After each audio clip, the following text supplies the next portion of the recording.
All right. What's good? What's good? What's good? Hope everybody's well, man. What's good? What's good? What's good? Let's talk this boxing this morning, man. Cadillac 634 in the building. Gilbert Jimenez, what's happening, man? Ray Patterson in the building. Jay Coop, what's going on, man? ATX Realist, Tay 215, Philly in the building. What's going on? Patrick Bell, what's happening with you, man? Mark McQuaid, what's going on? Be Easy in the building. What's happening with you, man? Hope you guys are doing well this morning. We're gonna talk some boxing, some interesting things went on yesterday, interesting things going on today, man. Um, cannot wait, man, for us to find out about this Errol Spence Terence Crawford fight. It's been a nice respite from that conversation, but it's going to be coming up back. It's going to be coming back up pretty soon. What's going on, big Buns in boxing? What's going on, man? How you feeling this morning? I'm gonna wait for some cats to get in. Wait for cats to get into the chat real fast before we start cooking on stuff. Mike Kirkland, what's going on, man? How you feeling this morning? Life treating you well, sir? Is life treating you well? John, what? My son is acting. My son is being active in family chats. Amazing. Be easy. No Fury cherry picking for the third time. Talk. Oh, we can talk about it, but I could care less, man. I mean, we already knew what he's going to do, bro. We already know that, man. He's not going to fight anybody. He's not going to fight anybody, man. He's not into that, bro. Oh, yeah, that's what I want to talk about. Y'all complaining about decent numbers. Y'all, what are you talking? Dudes, you guys are not stars, man. You're not big stars. Teofimo Lopez is not a big star. Terence Crawford is not a big star. Devin Haney is not a big star. These guys are not big stars. Those numbers are not big numbers for any of them. It's ESPN, god dog. It's ESPN. You're fighting on ESPN. Everybody in the country has ESPN. Do you know anybody that does not have ESPN? Do you know anybody that does not have ESPN? True, really. I don't know anybody that doesn't have ESPN. I know very few people that don't have it. Everybody has that. 2 million views for a fight is not good. 2 million isn't good. God dog, it's in 90 million homes. Okay? Top Rank is not featured on ESPN. Boxing is not big on ESPN. They just not stars, the number. They're just, dude, you can do 2 million views on YouTube on ESPN. That's still not big numbers. Just not big numbers. For none of them. That's what that to me, that is what Leonard Ellerby has been trying to tell y'all. Dude, y'all can't, dude, I listened. He said, yeah, I just saw the press conference. It's on YouTube with Top Rank. Yeah, cool. I could care less, man. So what? He's fighting December 3rd against Derek Chisora. He's going to beat Derek Chisora. It's a waste of time for me. It's a waste of time for you. You already got a bunch of UK fans up. You got a bunch of UK fans mad about it. Like, I don't care, man. They're not. So what? Wait around for Alexander Usyk. But if he wants to go ahead and get a fight and get the payday, go get that payday. Go get your payday. Knock yourself out. You know what I'm saying? Yezreel says, shout out to you, Fanon, in the chat. Yes, sir. Shout out to you, brother. Shout out to you. Yeah, go ahead, man. Do you. You know what I'm saying? Tyson Fury, I see, man, this is my weakness as a boxing channel. And I really mean this. For all of y'all bums out there that always want to talk about what I do wrong and all of this. My weakness is in boxing is that I don't want to talk about stuff I could care less about. Like a Tyson Fury versus Derek Chisora fight. There's no reason to have it. There's no reason. Don't call me Uncle Faye, bro.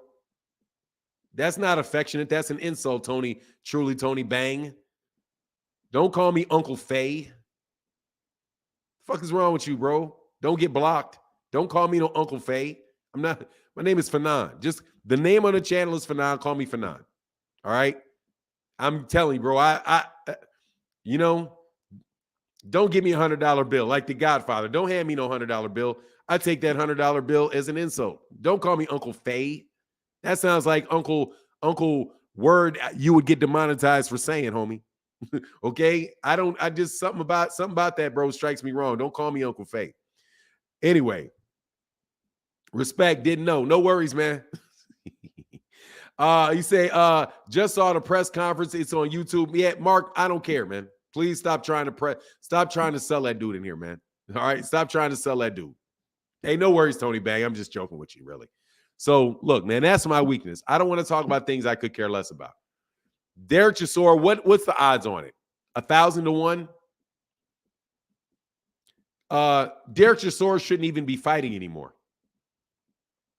He shouldn't even be allowed in a boxing ring. So Tyson Fury's taking advantage of somebody that can't quit.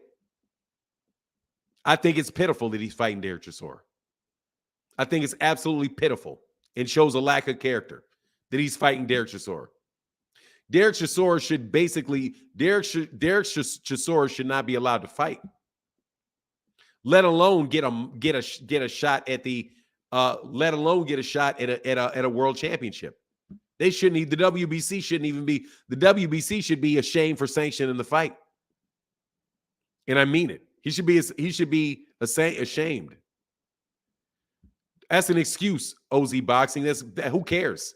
That's an excuse. His numbers were not going to do any better than that, and it had nothing to do with that. OZ Boxing.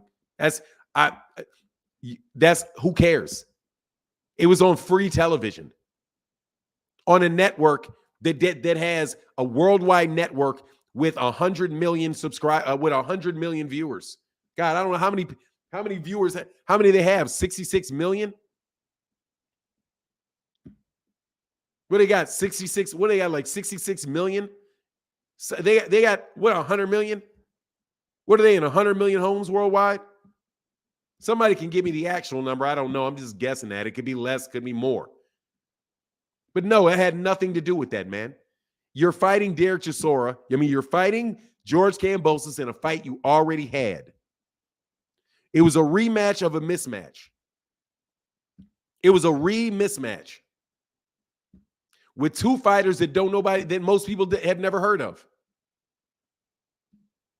What do you think? What do you think the number was going to do?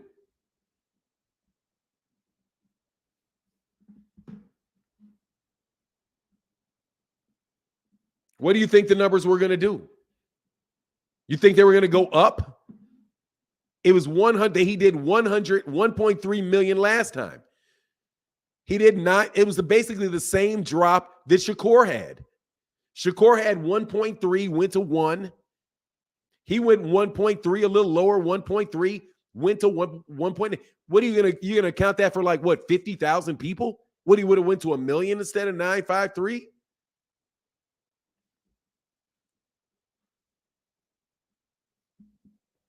Thank you, Be Easy. What you think? What you think is going to be? What you think is going to be? That's not even bad numbers. Dude, those are not bad numbers. Those are the numbers to be expected. They're not even bad numbers. No, they weren't. They weren't bad numbers, Tony T. That's what I don't get. They weren't even bad numbers. Those are the numbers which he did what you should have expected him to do. There's no need to defend bad numbers. I mean, to defend decent numbers. Those are decent numbers. All it means is what we already know. He's not a big mega star.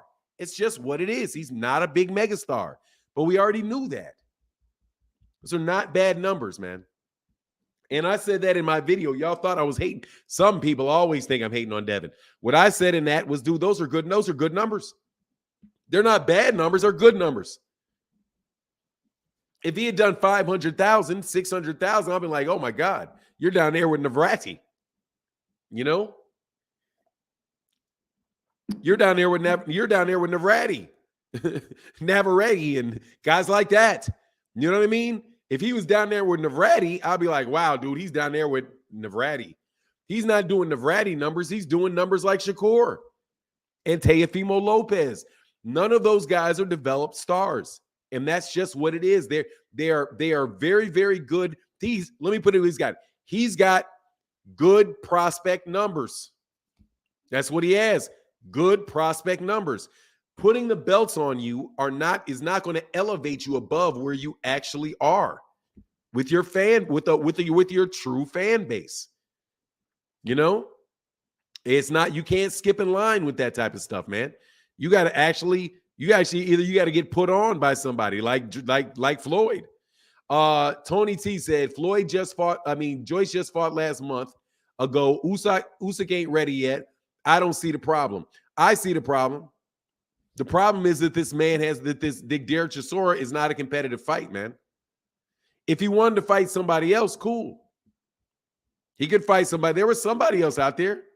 Somebody would have got in there. Derek Chisora, that's a money grab. That's a money grab. That's a let me fight the biggest name that I can because Derek Chisora has a fan base and he's good at selling the fight. So that's really about all the stuff other than what's going on in the ring.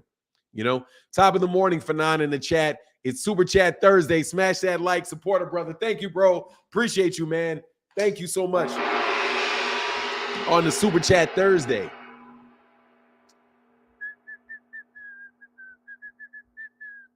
Yeah, but anyway, I don't like the fight. But honestly, like I said, no, Teofimo Lopez did not do worse.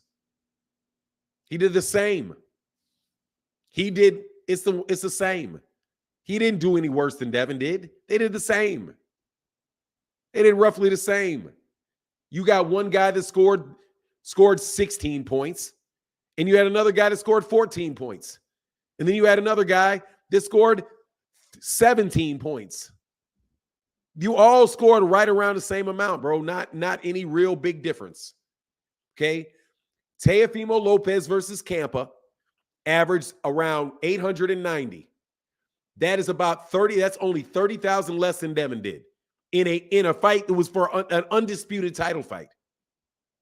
Okay, that's about the same. Shakur Stevenson did. Yeah, thanks you, Jeff Campbell. Shakur Stevenson did 1.0 against Conceição, right? That's about the same as Devin did. Those are all right there, bucketed in the same amount. The only difference between Teofimo Lopez. If Teofimo Lopez wanted to say something, dude, I fought nobody. I fought Campa. That was me fighting Campa off of a loss. And he did 890. But guess what? I don't think it's about any of those guys, really. I think that's about the network. That's what those guys are going to get. Exactly. They're ballroom fighters. They're ballroom fighters with ballroom numbers. There you go. Did Haney sell out the stadium? It was a tennis court. It wasn't a stadium, and it wasn't his stadium. That was George Kambosos still. He went from a 40,000 playing to a 14,000 deal, and it's still subsidized by the government. Those are Australians. Those are not for Devin. Those are Australians. Those are Australian fighters. Look, man, Devin's just not a big star. He's getting there. Teofimo Lopez is not a big star. He was getting there. Lomachenko is not even a big, said, no, it wasn't sold out, plenty of curtains. Yeah, it's just, that's not on Devin either. That's on them. Look, Jeff Campbell, look, man, if you're going to just try to find a way to make the guy look good, did he generate money for himself? They all did. They all did. Yeah, he made money for himself. Yes, he got paid for the fight. Look, man, not everything is an insult, man. Okay. But if you're just looking at it for what it is, none of these guys are really big stars. That's why Leonard Ellerby says, look, man, these guys are not big stars. You guys keep saying these are big fights. They're not big fights. Man, you don't know, Jeff Campbell. You said, did he generate money for himself? That's not a serious question, Jeff Campbell. You my guy, Jeff, but you were not wondering whether or not he got paid. Come on, man. You were serious. You're trying to tell me you were seriously wondering whether or not he got paid for the fight? Yes, he got paid for the fight. Come on, Jeff, you my guy, man, but you know you was reaching, bro. Look, he's just not a big name yet, man, but he's getting there. And that's not an insult to anybody, man. His numbers were not bad. His numbers are where he is. He's a stat. Now you know where he is. No, isn't it about ticket sales? No, he didn't get any money off them ticket sales. Come on, man. He got money off of a guarantee. He didn't get a lot of money off those ticket sales. He's fighting in Australia. He's fighting in Australia. That George Kambosos is going to get that gate, the majority of that gate, not Devin. Anyway, it's just what it is, man. It's just not a big. It's just not a big. It's just not a big fight. I mean, they're just not big name fighters yet. And that's just where it is. And it's not a bad thing. Sponsored by the Victorian government. Yeah. Guys are based on views and ticket sales and not going to be with top. He's not going to be with Top Rank forever. Yes, he is. Yeah, he is. I'll be shocked if he leaves Top Rank. Is Ryan a bigger star than Devin? I don't know, but yes, I think so. I don't know for sure, but I think so. He sells more tickets. I can't speak on what he is with as far as what his viewership is. But I have a suspicion that if he was on ESPN, he would probably do numbers a little bit better than that. Yeah, probably. I would suspect. He's got a lot of teeny bopper fans. He looks like one of them. He looks like, and this is pause and all that stuff, but you get my point, bro. The dude is like literally an underwear model. Right? He's an underwear model that boxes like Jake Paul. Like he's Jake Paul, but he's a real fighter. There you go. He's like Jake Paul, but he can really fight.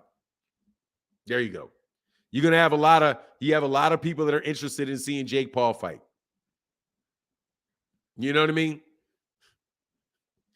Devin's daddy probably bought 100,000 tickets, the same as he does YouTube channels to talk about his son. Hey, man, for real. That's why I had to toss you out of here, bro, when you started doing that death by 1,000. I skipped that comment. The brother, don't do the hey, no worries, Jeff Campbell. You my dude, man. All day. Don't do that death by 1,000 cut stuff trying to make it. Just stop marketing them, man. This is real boxing talk here. This is real boxing talk, bro. This is not a marketing department for somebody, man. They're going to have to scramble for those vacated belts. He's probably not going to vacate those belts, man. I suspect he's going to have to take that fight. Devin doesn't fight Vasily Lomachenko. As far as his like star status in boxing, it'll be the worst mistake he ever made. If he doesn't fight Vasily Lomachenko, it'll be the worst mistake he ever made, bro. No joke.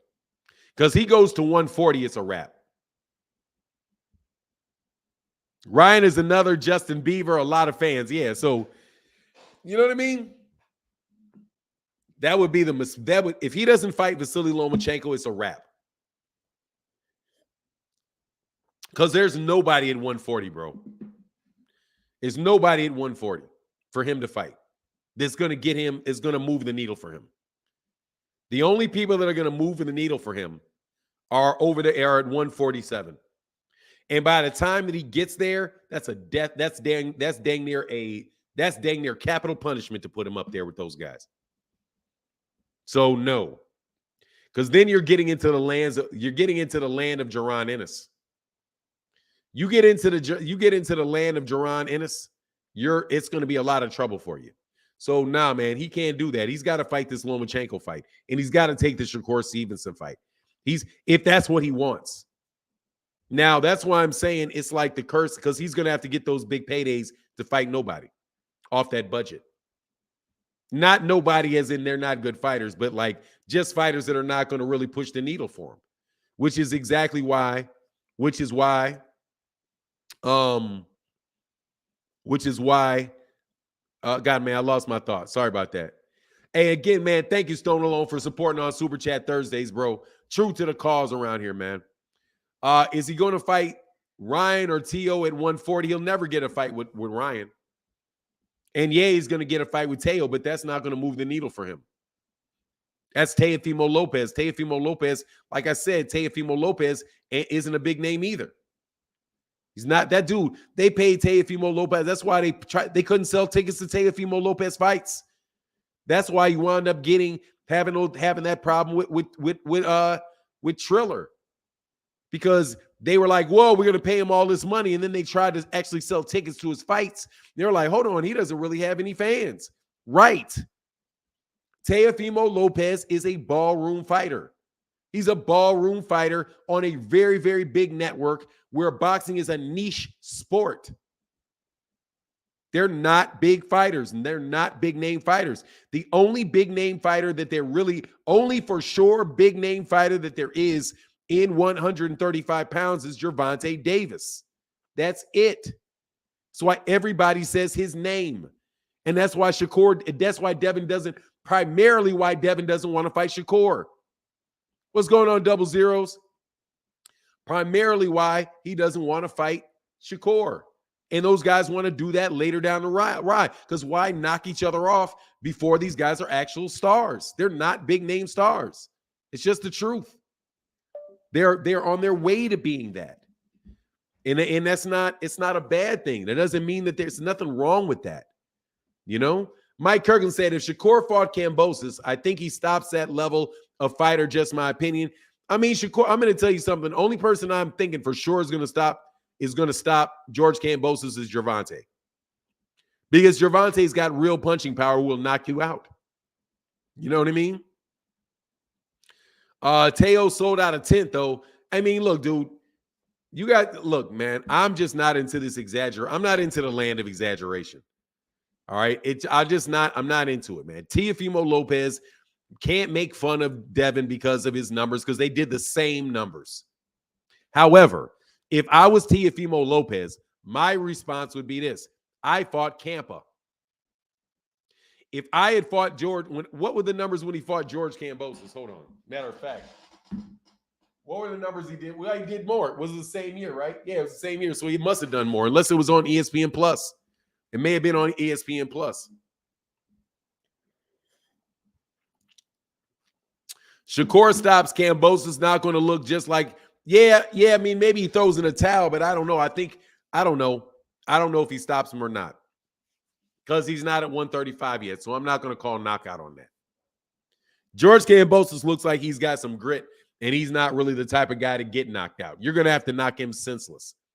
You know what I mean? You're going to have to knock that man. You're going to have to knock that man senseless in order to beat him. No joke. You have to knock him senseless. And I ain't. It was. Oh yeah, thank you. It was on DAZN. Thank you, brother. Thank you. Yeah, it was on DAZN. Yeah. So I got it. Yeah. It was on DAZN. Yeah, you're gonna have to knock that man senseless. That's what I think. Ryan Fanon. What about Pitbull, Ryan, and Rolly knocking out? I don't think any of those. Maybe Ryan. Not Rolly. Not Rolly. If Rolly touches him, yeah, maybe Pitbull. But look, dude, George Kambosos. Yeah, George Kambosos got heart, bro. He's not going. You're gonna have to knock him senseless. So it's gonna be somebody that can actually knock him senseless. Devin could have knocked him out. Truth be told, I think Devin could have knocked him out. I think Devin had him. I think Devin had him gone, but Devin didn't. He just didn't go to the body. He didn't go to the body and invest in that body. If he would have invested in the body a little bit more, I think he would have got out of there. Haney needs to fight a complete dog to change that boring perception. I mean, he did a good job, Tony. Truly, Tony Bang. I think he did a good job of. He wasn't boring last fight. He fought, no joke. He fought well last fight. That was not boring at all. Anybody says that fight was boring, man, I don't think that's honest. You know what I mean? That wasn't boring at all, bro. He brought that fight to Kambosos. He didn't stay behind the jab and move. He didn't do all of that, man. That was an exciting fight. I enjoyed that fight, bro. But Devin started headhunting. Yeah, when he started headhunting on him towards the end, if he would have kept going to the body, I think he would have got him out of there, because he was definitely hurt in the 10th. He was definitely hurt. If that was like Errol Spence would have stopped him, because he would have went to the body. He just would have wore him down, and that head would have opened up, and he could have hit him with some real big shots. They would have just or he could have just pressed them so hard that they stopped the fight. You know what I mean? He could have, if he dug to the body, they probably could have pressed him, then went back up top and pressed him so hard that they waved off the fight. Herbert Johnson in the super chat. Thank you, brother. He said, "What's up, Fanon? Blessings to you in the chat and everyone messing with you and John Boy in super chat yesterday in the super chat yesterday, but I was told to get my ass back to work." Thank you, man. Hey, thank you, Herbert Johnson. That support's big. Thank you, brother. Thank you, man. B. Logan said that fight wasn't boring. I started feeling bad for Kambosos. Yeah, it wasn't boring at all. I really enjoyed the fight, actually. I enjoyed that fight. I think that was Devin made it fun to watch that fight. George Kambosos was mixing it up a little bit more too, so that helped. But all in all, it was a better fight, man. Thank you. Yeah, thank you, Justin. Hey, thank you, Justin. Yeah. Fahim broke that. Yeah, Fahim gave me that. So yeah, for sure, man. But no, that was a good fight, man. It's just, look, dude, these dudes are not stars. Period. I mean, they're not big name stars. Period. They're getting their name out there. So none of their ratings are big. You know, like when people were talking about how big Devin Haney's numbers were for the first Kambosos fight, I was like, what are you talking about? Damn, that's fucked up, Fahim. Dang, Fahim, I can't even read that crap. Know what I'm saying? Like, come on, man. Come on, Fahim. Don't do that. Don't make me think about that, man. You know what I mean? Don't make me think about that, man. I don't want to think about that. Devin won over a lot of fans and the city. I mean, you know, I don't know about that either.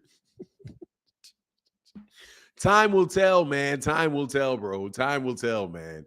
Robin Soto, what's going on, man? Keep up that good work on Twitter, bro. If any of y'all on Twitter, definitely follow Robin Soto on Twitter, man. He said, morning, brother. Keep talking facts, team Fanon. Thank you, bro. Appreciate you, man. And thank you to everybody with them yellow and orange and red super chats. Thank y'all so much for y'all support. Those are huge to the channel. It is how we're able to keep doing this every morning. And so if you enjoy the channel, please support on Super Chat Thursday, bro.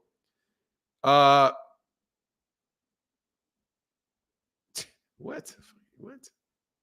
Donation for a motel. No, thank you, brother.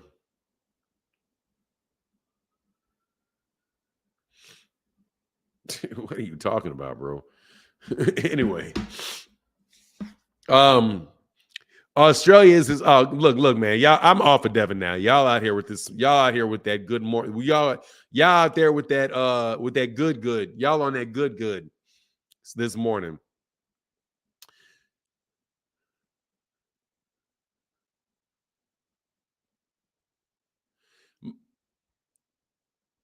Mike Jones, I'm gonna throw you out of here forever, bro. I'm not a fan of yours. Okay. I'm not a fan of yours. I've never said the man didn't have it. I've never said he had no power. Mike Jones, let me ask a question to you. Why do you think that I said that man has no power? I never said that. I said he doesn't have big power.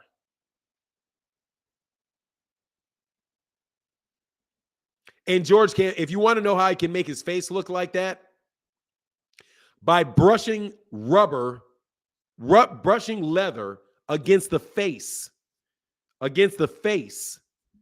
somebody with very pale skin. He has very pale skin. It will bruise very easily. And when it's bruised, it shows very, very clearly. Let me ask you a question. How can somebody who has big power not get a knockout for 4 years? If somebody has big power, how can they not knock out somebody that everybody else that beat that particular fighter knocked out?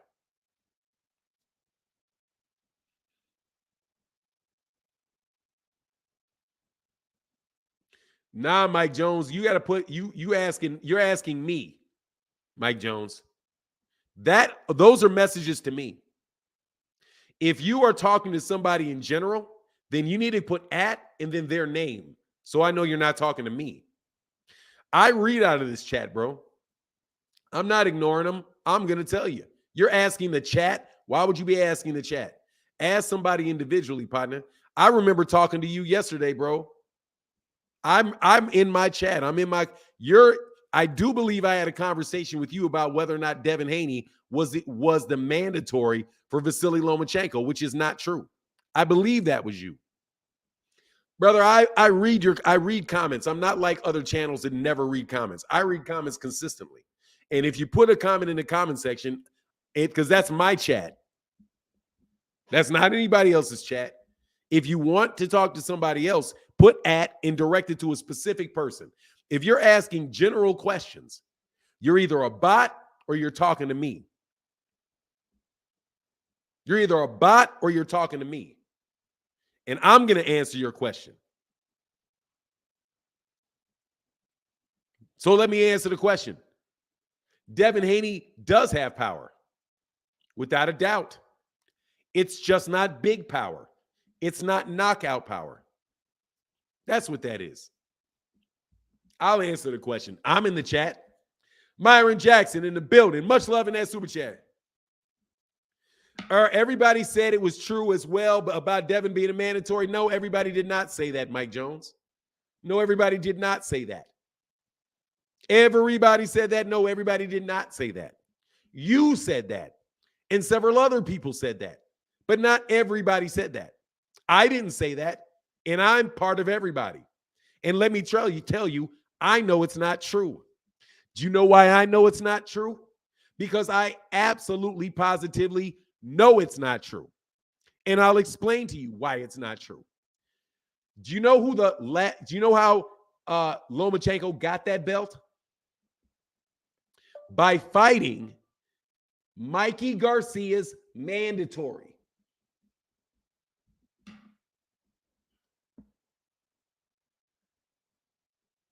Did you know that? Did you know the reason that Luke Campbell fought for that belt was because he was the mandatory or was going to be the mandatory for Mikey Garcia? And Mikey Garcia dropped the belt, and therefore the championship was vacant. Devin Haney was not Mikey Garcia's mandatory. Luke Campbell was going to be the mandatory. Even he wasn't the mandatory yet. But Eddie Hearn petitioned the WBC to order the fight. And the WBC said, we're not going to order the fight yet. We're going to wait for Mikey Garcia to make his mind up about what he does. So in April of 2019, Mikey Garcia dropped the belt. And then Luke Campbell was given a shot at the vacant belt against someone. Who did that someone wind up being? That someone wound up being Vasily Lomachenko. So, in effect, Vasily Lomachenko won the belt by beating the previous champion's mandatory. Any case that there was, Lomachenko was not going to get a mandated fight for at least a year. For at least a year. A year. They were not going to order that fight for a year. A year. A year. Because the WBC rules say that they will mandate a fight for you after every year.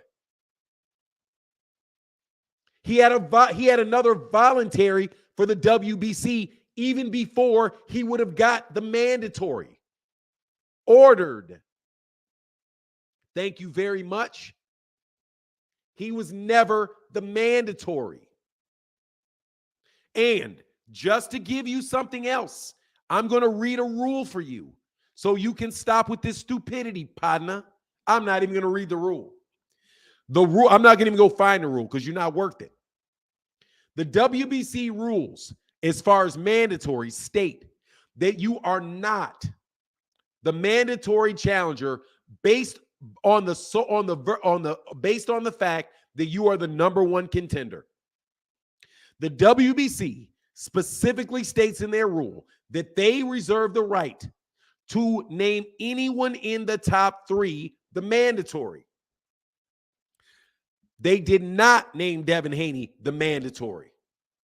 Devin Haney was the number 1 contender after Vasily Lomachenko won the belt.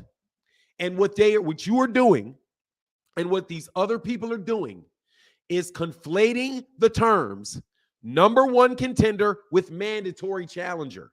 It's not the case. It's also not the first time somebody has done that. Because if you recall, Dillian Whyte said that he was Deontay Wilder's mandatory for 600 days, and that was not true.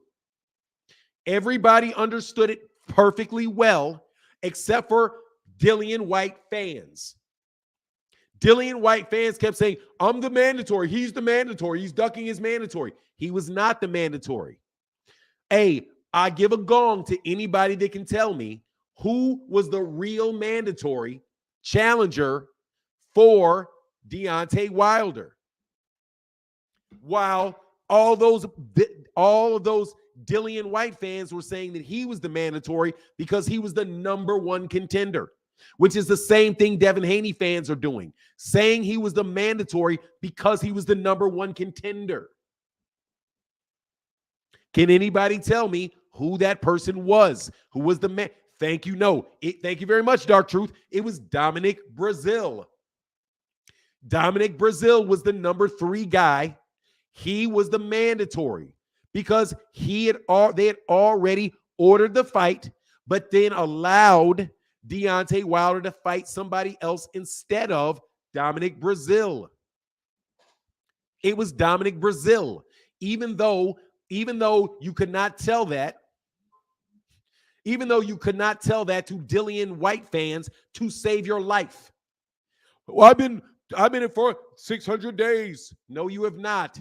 You were the mandatory for 60 days. You are the mandatory in between. You became the mandatory once.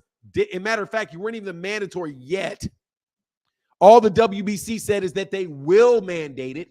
So technically speaking, you're not the mandatory yet. They said that they would mandate it. They had not even mandated it yet. But anyway, he was in line to be the mandatory once Deontay Wilder lost to Dominic Breazeale. Once he beat Dominic Breazeale. Once he beat Dominic Breazeale, that's when the time started. From him being the number 1 contender until they ordered the fight. And then guess what? He lost. He lost to Alexander Povetkin by knockout, and he was no longer going to be the mandatory. Ruiz is not the mandatory. There is no mandatory for Tyson Fury right now. None. Deontay Wilder is the number 1 contender. He is not the mandatory because they have not mandated the fight. That's simple stuff. What you're doing is you're listening to what Devin Haney says. And Devin Haney is conflating number 1 contender with mandatory. But again, Lomachenko, Myron Jackson in that super chat. Thank you so much, brother. Simple Trucking LLC. Walter Wilson said, Grand Rising family. I'm officially a new daddy. Baby boy, 6 pounds, 4 ounces, born around 10 p.m., 10:30 last night. Thank you, bro. Congratulations. Simply Trucking Gamer, bro. D Solid. I let anybody have their own opinion. I don't let you have your own facts. I allow people to have their own opinion. It's not my choice to allow you to have your own opinion. You can have your own opinion, but you don't get to have your own facts. Devin Haney was never the mandatory for Vasily Lomachenko. He never was. The mandatory was not going to be due for a year because the last mandatory was Luke Campbell for Mikey Garcia, who had not defended his mandatory, and he had been a champion since 2017, and he had never defended his mandatory. So So Luke Campbell, who was with Eddie Hearn, guess who else was with Eddie Hearn? Guess who else was with Eddie Hearn? Devin. Devin didn't get that fight with Lomachenko as that vacant fight against Lomachenko for that belt. You know why? Because Luke Campbell got it. Because Eddie Hearn, Devin's own promoter, lobbied for Luke Campbell to have it and not Devin Haney. So if you want to blame somebody for him not fighting Lomachenko for that vacant belt, blame Eddie Hearn. Because Eddie Hearn was the guy that said that petitioned the WBC to force Mikey Garcia to fight Luke Campbell. Because he was trying to get Mikey Garcia to fight on DAZN. Because that would have gone to purse bid and they would have bought the fight. So, Mr. Mike Jones, please zip your lips and kick rocks. I'm not making it up. Lomachenko would not have been due a mandatory for a year. For a year. He just won the belt. They were not going to order a mandatory for a year.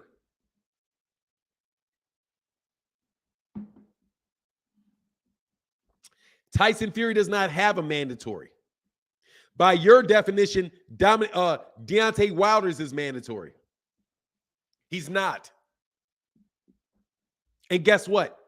I do believe that fight happened a year. Was it a year ago? Wasn't quite a year ago, huh? Was it a year? Was it a year ago that fight happened? Anyway, let's get up off of that. Congrats, bro.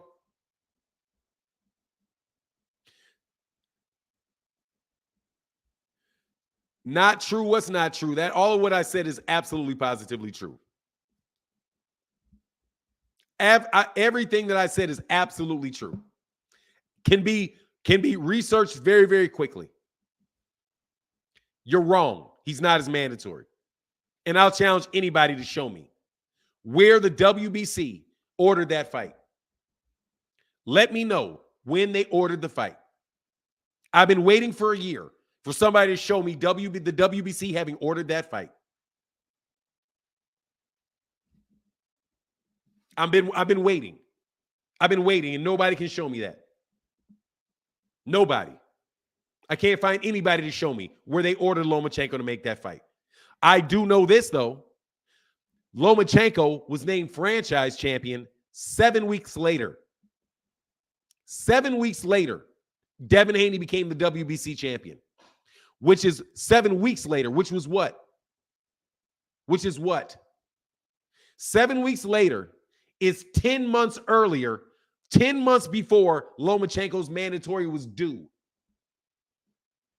Lomachenko's mandatory was not due for another 10 and a half months.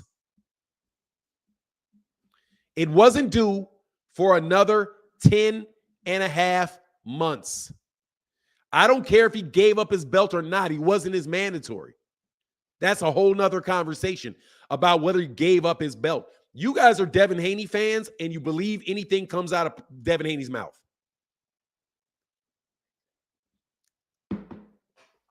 You accept anything that comes out of Devin Haney's mouth.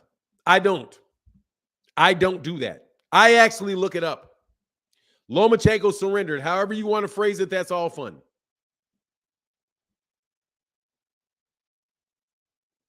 Yes, he would have had a year running Rebel. Yes, he would have had a year. Yes, he would have had a year. Chris Shaver said he wants the smoke. Here, take this smoke. Take that smoke. Take that smoke. Take that smoke. Yeah, he got the smoke. Take that smoke. Don't choke on it. These are facts, bro. These are facts. These are stone cold facts, bro. When you win the title, unless the guy that you fought had a mandatory, unless the guy, you inherit your previous guy's mandatory. That's what happens. I can go through the rule with you. I can go through the rules with you if you'd like. I can go through the WBC rule book for you. Have you guys read the WBC rule book before you start bouncing your mouth? Trash Talk Game has said, what's up, Fanon? It's a very good weekend of boxing. Impressed with everyone, especially the women's card. Yeah, that was great, bro. No doubt about it. Much love in that super chat, brother. I got to back up. And Myron Jackson in the building. Thank you, brother. I got to look for a last super chat that I missed. Herbert Johnson in the building. Mike Kirkland said, if Shakur fought Kambosos, I think he stops that level of fighter, in my opinion. He might. Much love in that super chat. He might. He might. Much love in that super chat, bro. But look, you're wasting my time with with some of y'all cornball stuff. Put it. Oh, I did. Okay, I got it. I missed it. Much Trash Talk Gaming. Much love in that super chat. Bro, put it in the super chat, bro. Put it in the super chat, bro. Put it in the super chat. Yeah. Otherwise, dude, I'm sick of telling you guys are wrong, bro. And you can go to another channel. They can tell you you're right. They're wrong, too. I don't know what you want me to say. They're wrong, too. I know the WBC rule book. I can point you to the rule. I can point you to the rule. The rule that'll tell you these things are true. You have one mandatory due a year. One. You inherit the mandatory obligations of the person that you beat. The reason that Tyson Fury does not have to fight a mandatory right now is because Deontay Wilder had beaten his mandatory in Dominic Brazil. Right? Oh, I'm sorry. He beat Dillian White. Then Dillian White became the mandatory after Tyson Fury got the belt. Then, boom, he defeats his mandatory. But you only have one mandatory a year. Since Mikey Garcia, his mandatory was Luke Campbell. Vasily Lomachenko did not inherit a mandatory. So he would have had a year to defend it. He had a year before the mandatory came available. A year. There was no mandatory. So even if Devin was the number one contender, he literally would not have become the mandatory for a year. He got the belt 7 weeks later.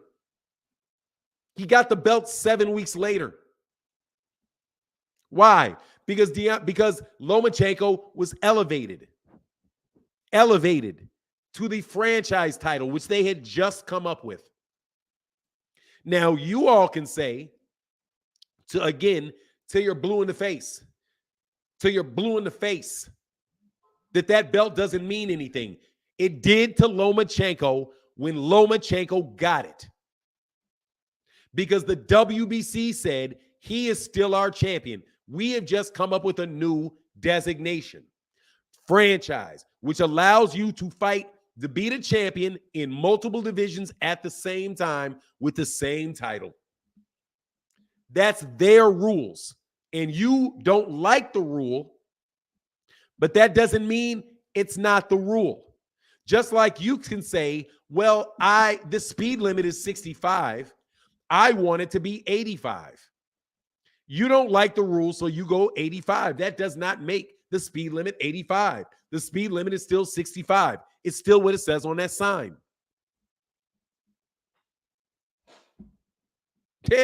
Y'all suck at this. I'm telling you. You can't get out of this. You can't get it. You cannot. No, it's literally the same thing, bro. It's the same thing. The WBC's rules are what matters. He is the WBC champion.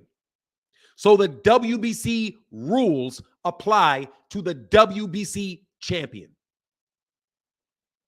The U.S. Constitution, the United States president, the U.S. Constitution applies to the U.S. president. It's not a duck, Pugilism Nino Brown. It's not a duck. It's not a duck. because he unified belts. You guys suck at this. Not to us. Or no, not to who? Your opinion is not like pugilism, Nino Brown. Who is us? That's you. That's you. Say it doesn't matter to me. It doesn't matter. You don't get to name the champion. The WBC rules. You cared when you cared when Devin Haney got the belt. So Devin wasn't the WBC champion? Pugilism, Nino Brown? Does that mean Devin Haney wasn't the champion? Let me ask you a question. Is Devin Haney the WBC champion? Is he? Because it's the same rules that make him the WBC champion. It's the same people that made him the WBC champion.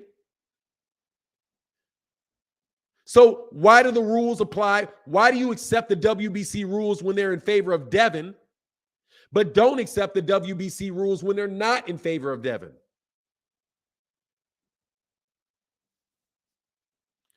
He's an actual champion because the WBC said he was. He's an actual champion because the WBC says he is.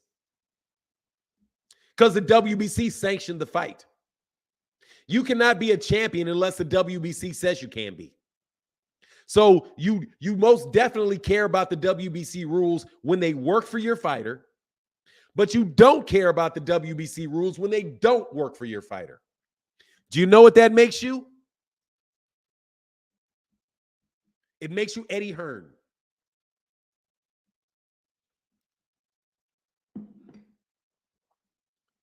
It makes you Eddie Hearn. It's not your choice to accept it. It's not your belts. It's not your choice. You have no say-so in the matter. I have no say-so in the matter. If you are going to abide by the rules when they work for you, abide by the rules when they don't work for you. Otherwise, you're a hypocrite. You cannot claim Devin should fight him because he's the mandatory. Why is he the mandatory? Because of the WBC rules. Well, Devin's not the WBC. Well, the rules don't count.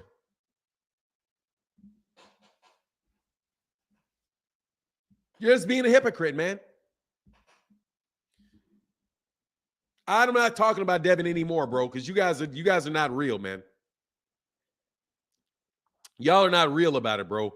You guys listen to people that sell you some dumb shit. And I'm sorry, bro. The Brooklyn Bridge is not for sale. Now, if you want to go give them your money, go give them your money.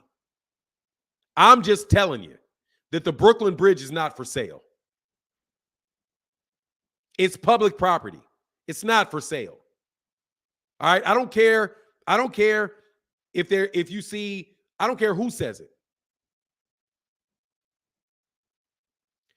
The Brooklyn Bridge is not for sale.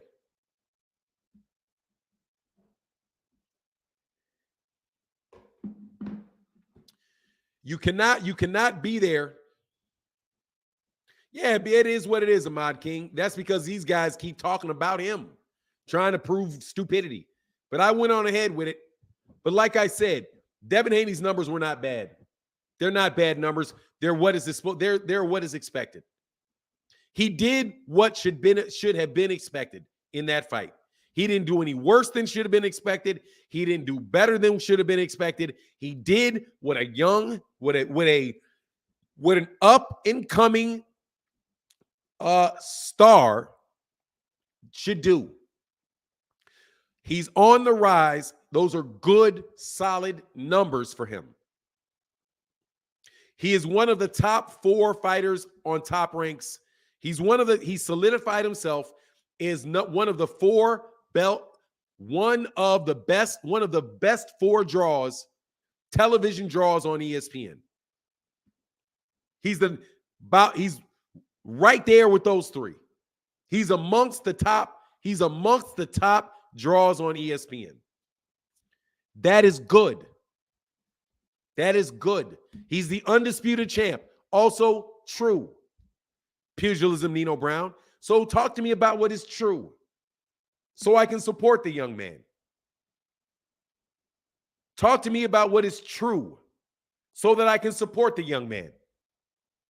Do not make up shit. Do not make up stuff that is not true, because I will not support that. I'm not going to tell you something that is blatantly not true to make Devin look better and make somebody else look worse. I'm not going to do it. There's nothing that I saw that showed me that Vasily Lomachenko ducked him. Devin did not get a fight that he wanted. That's fine. He wanted the fight. He was capable of winning the fight. He did not get the fight. That does not mean Devin did that. Lomachenko ducked that man. Lomachenko unified against Teofimo Lopez and lost.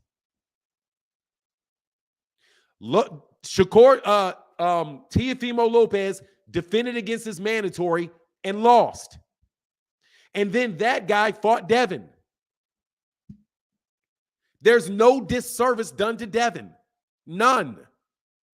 Devin became undisputed quicker than he would have actually gotten a mandatory fight with Lomachenko if Lomachenko hadn't lost.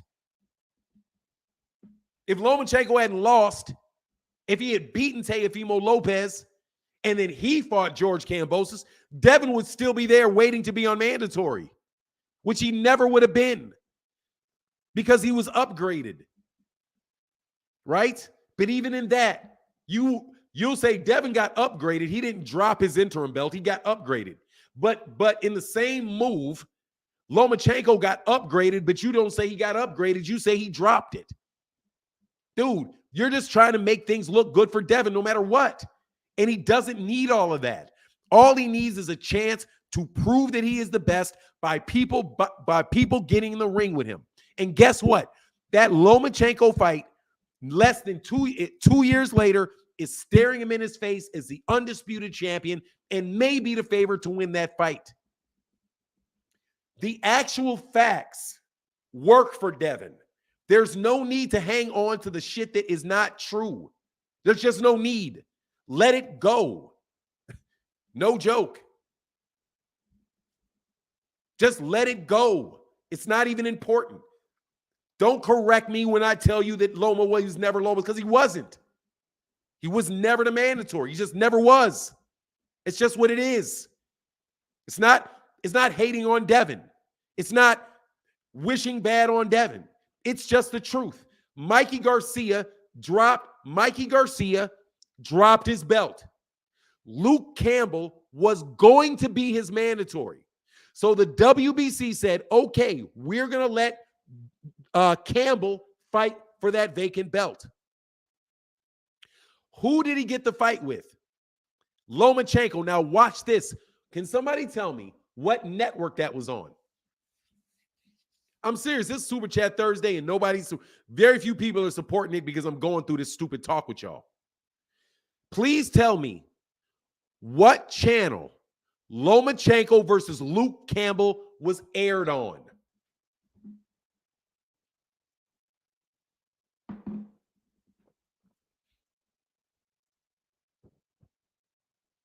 Somebody tell me. Somebody tell me. What network was Luke Campbell versus Lomachenko on?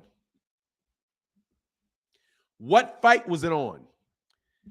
Thank you, DAZN. So Eddie Hearn got Lomachenko to DAZN. He got Lomachenko on DAZN to fight who? His own fighter, Luke Campbell. Do you know why? You know why Lomachenko, Devin Haney didn't get that fight? Because Eddie Hearn, his own promoter, paid for the fight against Lomachenko because Lomachenko was a bigger name. So if you want to blame anybody for Lomachenko getting the fight and not Devin Haney against Luke Campbell, blame Eddie Hearn. Because Eddie Hearn was the one that was paying for the fight. that happened on DAZN. Eddie Hearn and DAZN did not want Luke Campbell versus Devin Haney. His promoter did that.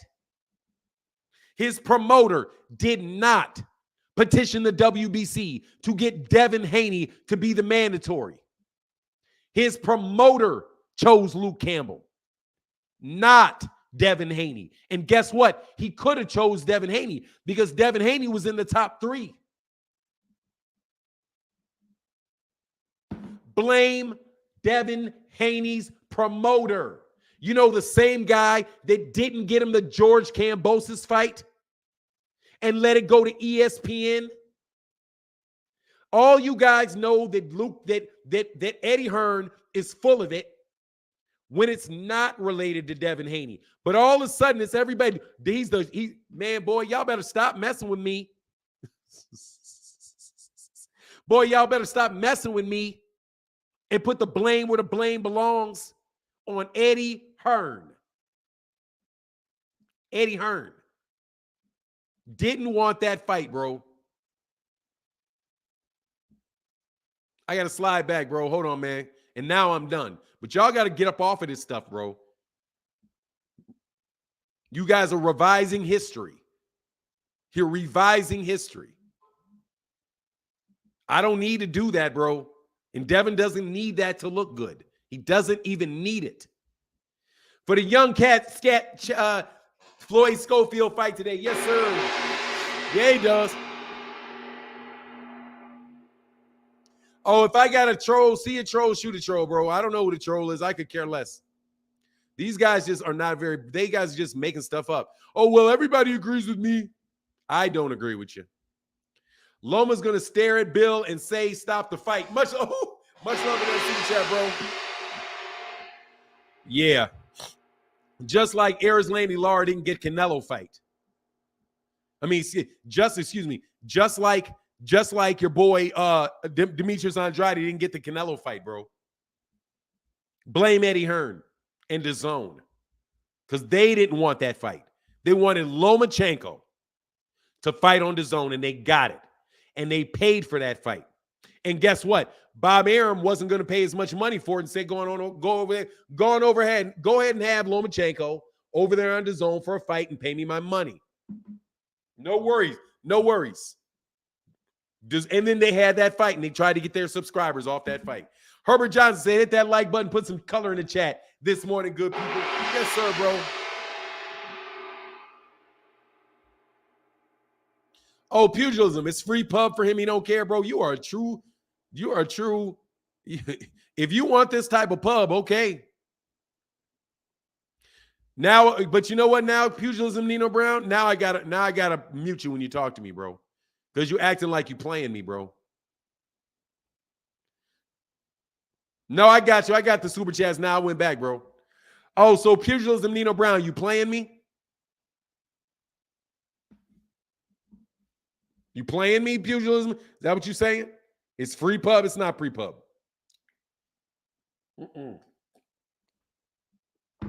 It's costing him fans, bro. You all out here making him look bad, bro. That ain't helping him. You're not helping him by making him look like he's telling stories.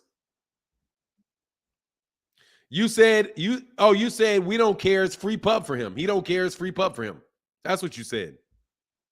I don't know. So you playing me or something? I don't know what you meant by that. But anyway, I'm aggressive. It is what it is. A lot of haters in here. At least hit the you know what it is. Anyway, that's all right. Don't worry about it. Pugilism, Nino Brown.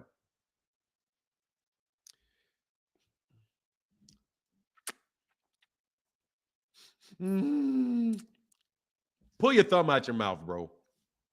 Pull your thumb out your mouth, bro. Pull your thumb out your mouth, bro. Stop saying stuff that's not true, bro. Okay? Anyway, so we'll move on then. No worries. I could care less. Go ahead, keep doing it, bro. I say pull your thumb out your mouth, brother. I'm talking boxing. I'm not bashing anybody. I haven't said a bad word about Devin. You just are lying on him. You're lying on him, bro. You know what I'm saying? I'm just telling you the truth. That ain't no hate, bro. I'm just telling you the truth. It's not a bash. If anything, I'm bashing you all with your silliness. Stop repeating stuff that's not true. It doesn't help him, bro, because there's a bunch of fans out there that do not like this dude. There's a lot of people that do not like Teofimo Lopez. And there's a lot of people that do not like Vasily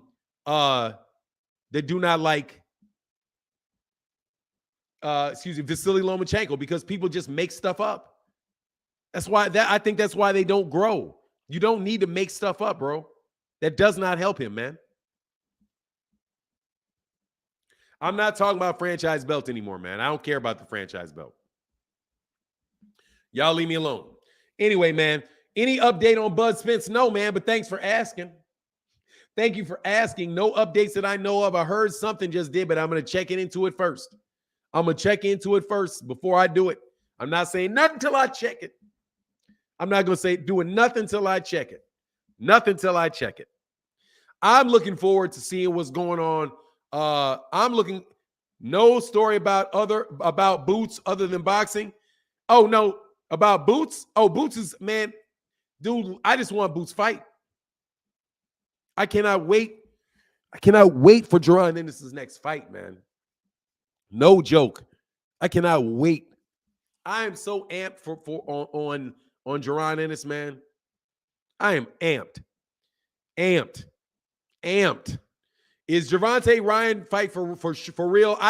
We hope so, but I don't think so. I think at the end of the day, they can do whatever they want, and then Oscar De La Hoya is going to kill it. I've worked at plenty of places, bro, where you just sit there and you talk and you work and you got this great plan. This is what we're going to do. This is how we're going to proceed. And then you go to some senior executive, and the senior executive is just, they hear you out, and then somebody just kills it. And the deal doesn't go through.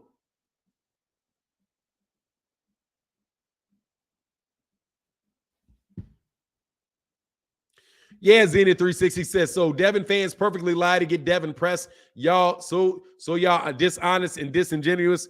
Look, man, people do not want to be wrong, bro. They just don't want to be wrong. But that doesn't mean you're not wrong. You're wrong. What? The quantum internet is not going to happen. What do you want me to say? Oh, no, we're building the quantum internet. No, you're not. You're not. That is never. You're going to take up a lot of money that could go to welfare to get major colleges and universities a whole bunch of money for something that they're never going to do. A quantum internet. No, it's not going to work.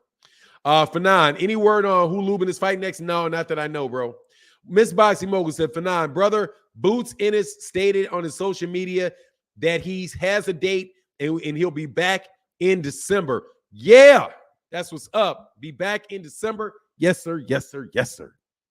Get it right. Let's go. Let's go. Let's go. Let's go. Let's get let's go. Let's go. Bro, we need another real dude, man. We need something real, man. We need something real, not this lightweight trash, man. This lightweight, dog, this lightweight trash, bro. This lightweight trash, man. That whole lightweight conversation is trash. And I'm talking about boxing. I'm really talking about boxing talk. I'm not talking about fighters and fights. The 135-pound division is a bunch of garbage. The whole conversation, every conversation we have around it is a bunch of garbage. At 147 pounds with Jaron Ennis, we really do have somebody, in my opinion, that is a special fighter, that is proving it in the ring, that is growing his fan base organically, which is how you do it, by being a spectacular fighter, and let God, and to God be the glory, because it ain't happening. It ain't happening unless, and you know, hey man, it is what it is. Unless it's meant to be for you. You can't force it. You can't force it, because when you force it, you screw it up. You know what I'm saying? When you force it, you screw it up. George Wood said, good morning, and it's popping. Question. Is PBC finance trouble, and is Mayweather buying or invested in the PBC? Spence wins. Look, the PBC financial trouble. I doubt it very, very highly. I doubt it highly. Because they know how to operate a business and they don't make it too big. The PBC's infrastructure, from what I can see, consists of a lot of 1099s. So at its core, it doesn't have a lot of expenses. It has a lot of 1099s. The lady who organizes all of the events, I can't remember what her name is. Respect to her, have no problem with her, does her job. I know a lot of media people don't like her, but whatever. I can't remember her name. However, she's a 1099. She's an independent contractor. None of the fighters are signed. The PBC is not paying any salaries to any of the fighters. They're getting their money from guarantees from the networks and the money that they earn from the fights. So there is no intrinsic cost to them for that, for the fighters, right?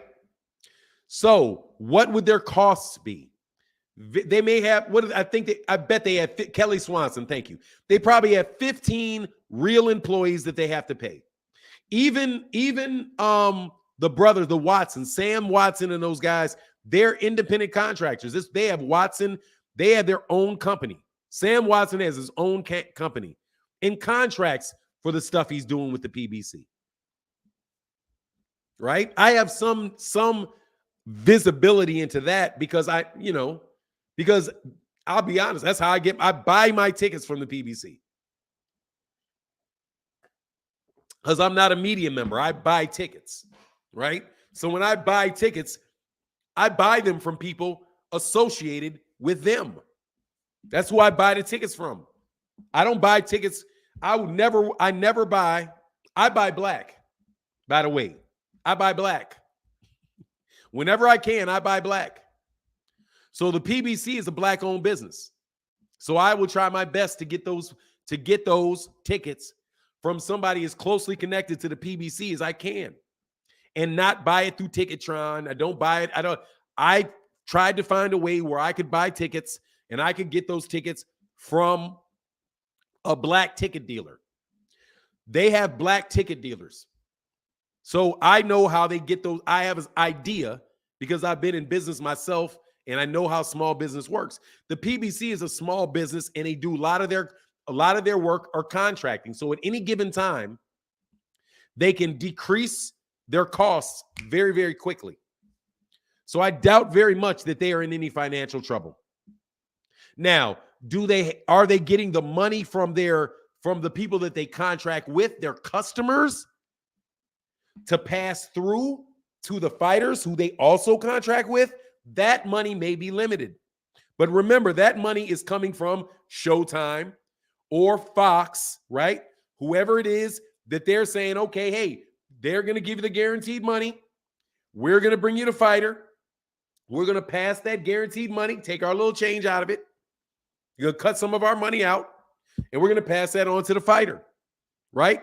Fighters first, just like the pay-per-views on Showtime. 90% of that is going to the fighters, right? Now, it very well may be that the PBC collects that and then cuts that check to their other contractor, but that's called a pass-through. And there's very, very little expenses associated with pass-through organizations. There's a lot of black businesses and small-owned businesses that do that. They contract with like the U.S., like the Department of Defense or somebody, but they are reselling the equipment that's produced by Dell or by IBM, right? Very little cost to them. They get the contract, they mark it up just a little bit, and then they pass that money through them to Dell and their subcon. So I doubt. So is the PBC finance in trouble? I doubt very, very much that it is because of the way that their organization is set up. If they were somebody that had a lot of overhead, like Top Rank has a lot of overhead.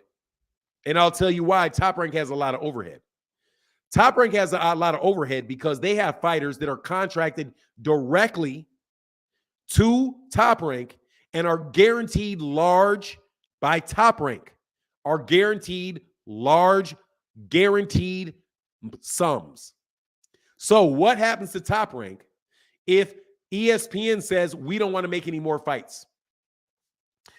ESPN, Top Rank will then have to run around and try to figure out how they're going to be able to put these guys on some network to pay them their guarantee. Unless it's written in their agreement that that in certain circumstances they get out of that. Like they lose their ESPN contract or something like that. Now, if that's written into it, then okay, well, I can only pay you if they pay me. And if these guys are not going to pay me and they're not giving me fight dates, that makes our agreement null and void, and therefore they're no longer on the hook for those guaranteed sums. Right now, I'm sure I would suspect that they would build that in to their agreements, right? However, I don't know because I don't know what their agreements say. So the long and short of that is the PBC's finance in trouble? I doubt that. Is Mayweather buying or invested in the PBC? I am almost positive of that. Not buying it, but already owns it. I'm almost positive he's a major owner in the PBC. Why wouldn't he be? Now, because there's also Heyman Boxing. He probably doesn't own Heyman Boxing, right? Which is probably how Al Heyman or Al Heyman Advisory LLC or any of the other independent companies that Al Heyman may have that contract into the PBC. But this is all just, if I could draw a picture for you, I'd draw a picture for you. If I could draw a picture for you, I'd draw a picture for you, but I don't feel like drawing a picture for you. But is Mayweather heavily invested? Yeah.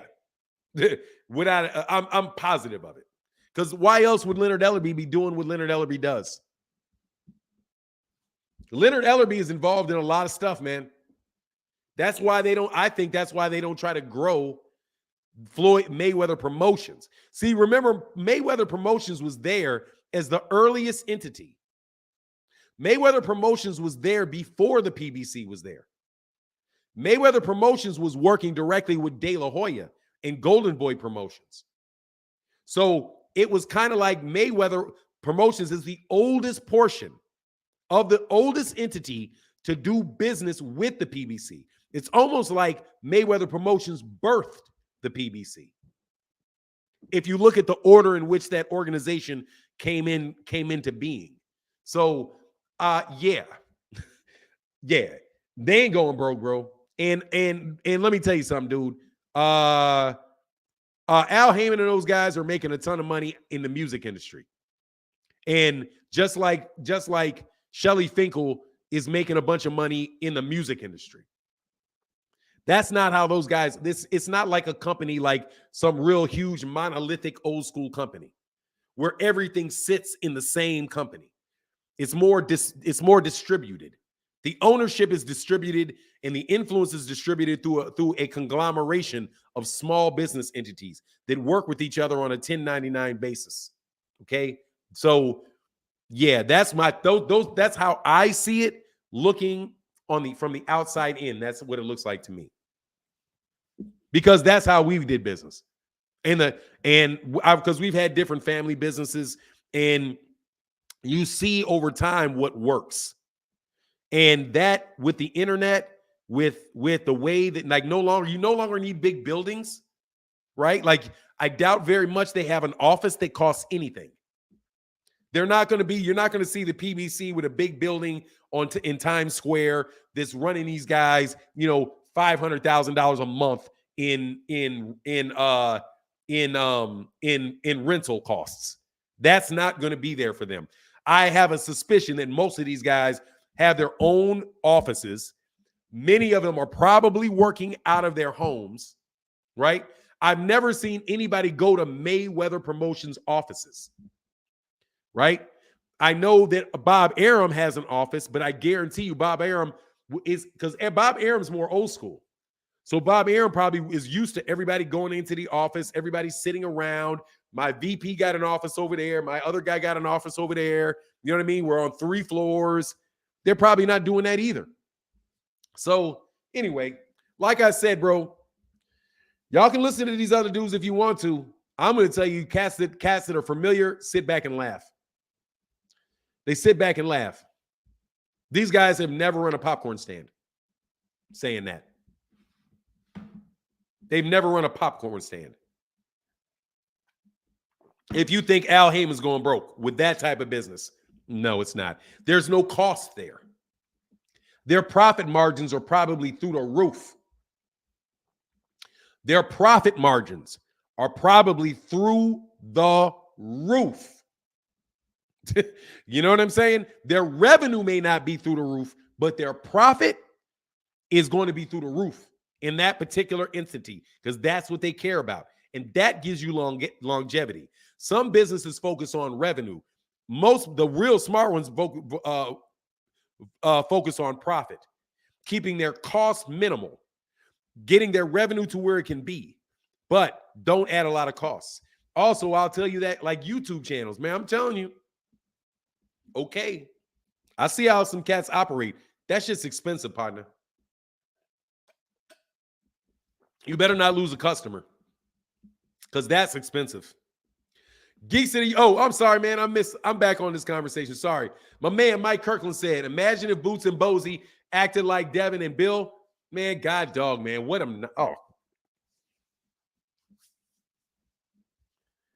I would be really frustrated. I would be really, really frustrated. Very, very frustrated. Jerron has not gotten nearly the opportunities that Devin has had. And they don't complain at all. They flat out got people knowing they ain't fighting them. And they don't complain. Not a lick. Don't talk bad about anybody. Don't get anybody's face, nothing. And have not received none of the benefits that Devin has. And does not complain about anything. I'm a big fan of them for that. But at the same time, we'll see how that continues. Geek City University, morning, Fanon. Did they announce Wilder's next fight? No, they did not. The WBC announced that they're going to try to get him to fight Andy Ruiz, and they very well Deontay. They have no power to order Deontay to do anything. Deontay Wilder can tell those guys to kick rocks, and I'm not fighting them. If Dominic Brazil, if the WBC can order Dillian White to fight Dominic Brazil and order him to fight Luis Ortiz, and Dillian White says no, Deontay Wilder can tell him no. And on top of this, dude, seriously, WBC, you tripping. When I complained about gloves with Tyson Fury, were you there for me? No, you were not. When Alexander Povetkin tested positive for performance-enhancing drugs and I lost all that money and I was in court, were you there for me? No, you were not. I'll fight Andy Ruiz when I dang well please. And no is the answer. I'm fighting somebody else. I don't need Andy Ruiz. I don't need Andy Ruiz. I don't have to fight. That's what I would be. Man, please. No. How about that? Zeta360 said, what incident occurred that makes people assume PBC is in financial trouble for the 7th year in a row, or is it wishful thinking? I've never seen anything like this for any non-black owned business. Look, man, there are people that just are mad at let me tell you what the PBC does not do.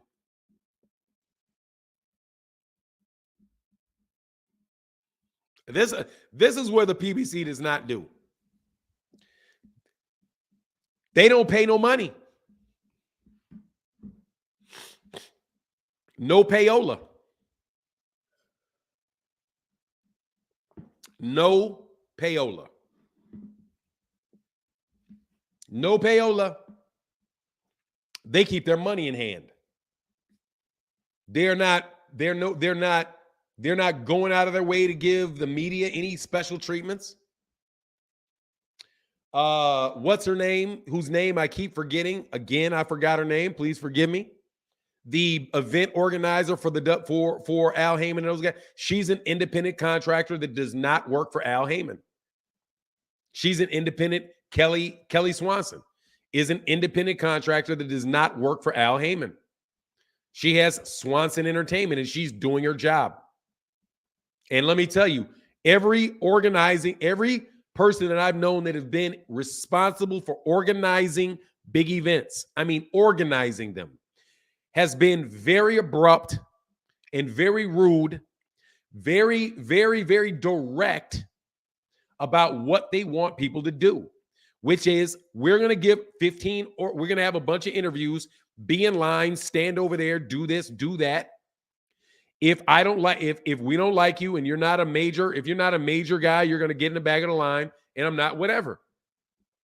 So they've got people in the media that hold grudges against the PBC from what it looks like to me. And also people look at any number they get and think they act like they understand it. Dude, this stuff, man, look, man, it's not like this. It's not super complicated stuff, but if you've not worked with it, how do you know? Are you an organization? I mean, really, like I've listened to people read financial not even projections, financial speculations, and their interpretations of the article are so far off of what is actually said in the article. I have to think that they did this. They looked at the title, they interpreted the title, they read it and caught a headache. And was like, I think this is what this means. And then they use the words that they get to fit a meaning that they already had. Instead of reading and listening for what these guys are actually saying, hearing things that would tell you, for example, the Showtime in that article that people were referring to, Showtime, they actually talked about how Showtime had a huge subscriber base, a large and valuable subscriber base. It's right in the middle of the article. Large and valuable subscriber base.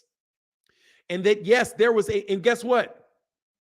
They didn't have a decrease in subscribers. They had a decrease in growth of subscribers. There's a difference. With Netflix, it wasn't like Netflix wasn't growing. It wasn't growing at the same pace as other of their competitors were growing at. So their pace of growth slowed. That is not the same thing as saying that you are losing subscribers. It was that your subscriber base, that your growth has slowed. And yes, you may have lost some subscribers, but you were bringing in new subscribers, but not at a pace, right, that would keep up with the competition, which is a different conversation. And then so people just, they run with that stuff, but they sometimes just don't understand. That's like me talking about, and I mean that. That's like me having a conversation with Derek James about boxing technique. I can eyeball it, but I'm not going to be able to be as perceptive in the subtleties of the technique as Derek James would be, right? I'm eyeballing it. They're eyeballing this stuff. There's no way that Adrian Bronner could tell you this. Matter of fact, here you go. I've literally listened to these $1 million worth of game, bro. $1 million worth of game. Do you see that podcast, $1 million worth of game? And they have these young people give this financial advice, right? I listened to it and I was like, that is the dumbest shit I've ever heard. And I mean it. I was like, wow, that is literally the dumbest thing I've ever heard. This is what they said. They said this. They're like, let me tell you how you can start your business. First thing is what you do with no cost. Let me tell you how you can start a business with no cost. And I listened. I'm like, really? Start a business with no cost? And dude, cats on $1 million worth of game are listening to this like, wow, yeah, really? Wow, really? This is what they say. Get yourself an EIN number. You can go to the IRS or the Department of Treasury, whatever it is, and you get a tax identification number. It's called an EIN number. Now, note this, that's a TIN, tax identification number. An EIN is a business tax identification number. Do you know what your Social Security number is? It's a TIN. It's also a tax identification number. So the EIN is a Social Security number, basically, for your business. So you get your EIN number, and then you go to the bank and you open a banking account. Oh, then you file your articles of incorporation with the state, right? You come up, you do the things that you need to do to file your articles of incorporation, which means what? Some states you got to get an agent.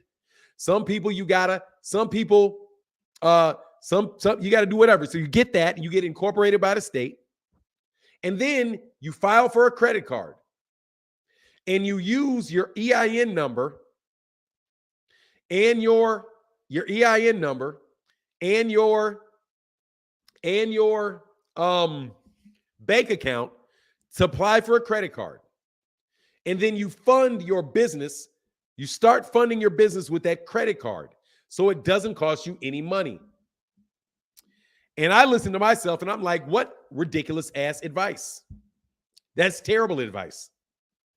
You're telling somebody to go into debt before they have a customer. That's not how you start a successful business. It's not. That's terrible. That's dumb. You should never do that. Never, ever do that. It's ridiculous. Ridiculous. It's ridiculous. It's bogus. They still pull your personal credit information. But look, Cornelius Bennett, leave that alone. It's still stupid because you're asking to put your business in debt to start. You're going in debt to start. No. What you do is you find a customer first. A customer.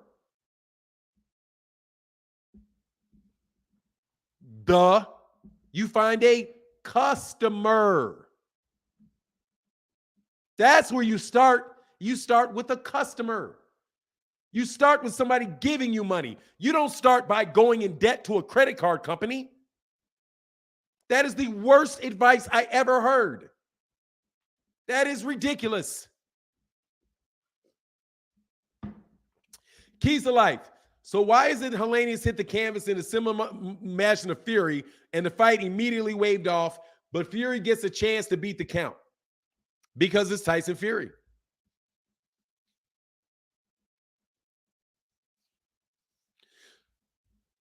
You get customers first. And you don't even get, I wouldn't even get investors first. I would get a customer first. But anyway, it's just bad advice by people that their business is convincing people to pay them money to tell them how to do something that they've never done themselves. It's called a consultant. That's a consultant business. No, the best consultants have had success doing exactly what you're doing. Not building a business, helping other people build businesses. It's just yap. Anyway, pimps buy Cadillac before she turned. Hey, look, bro, no. Okay? No. No is the answer to that one. Don't do that. Find a customer first. Find a customer. Something that you're good at, something you have experience in, and get somebody to pay you to do it. After that, do all the technical stuff that they're talking about. But operate at a profit. Operate at a profit from beginning to end is a successful way to have a business that is successful, which is one that lasts. Find a customer first. Fanon, did Derek get caught with PEDs? Who's Derek? Derek Chisora? Somebody keeps telling me that, but I don't know that to be true. That people keep saying that, but I do not know that to be true. I haven't looked it up. I could care less about Derek Chisora and steroids, bro. Hey, CB3 in the building. Hey, bro, thank you for Big 20. Thank you, brother, for that support, bro. Thank you so much for that support, bro. I really do appreciate that, bro. Thank you, brother. Derek said, yeah, okay, cool. Yeah, I don't know. I don't know about that. Usyk last fight ended his contract with Matchroom. Yeah, he's a free agent. I don't know if he is or he's not. But look, Usyk said he had an injury and he just came off a fight with Anthony Joshua. He wants it to heal. He'll fight Tyson Fury. We'll see what happens after that. Tyson Fury Tyson Fury takes a warm-up fight against Derek Chisora. Only thing bad about that for me is that it's Derek Chisora. And Derek Chisora should not be in the ring with somebody like Tyson Fury because he's a shot fighter.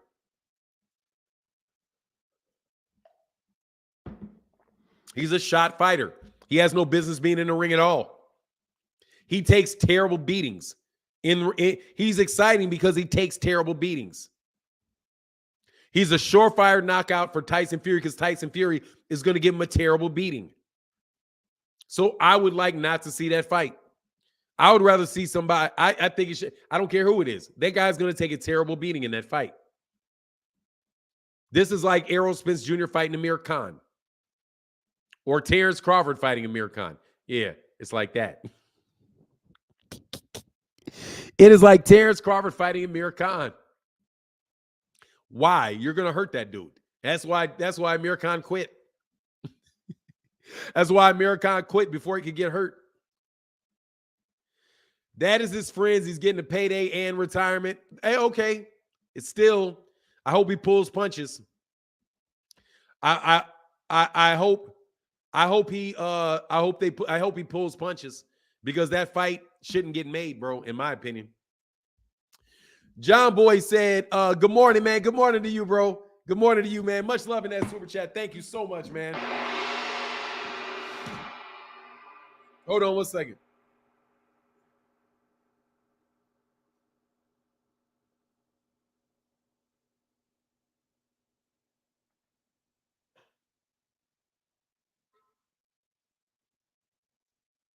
My Aisha in the Cash App. Thank you. I'm really late on this.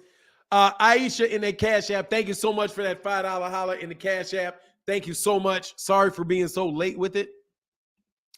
Mr. You know what it is. Mr. Riley said Joshua Riley in the building. Cash App Thursdays. Thank you, brother, for that support on the Cash App Thursday. And thank you to everybody that supports the Super Chat Thursday today. You know, in the yellows and the oranges. Thank you so much. And the reds, you guys really do mean a lot. Jeff Campbell said you missed my super chat. Thank you, brother. I'll go back, of course. Sorry about that. I was on one. Did I? I thought I got it.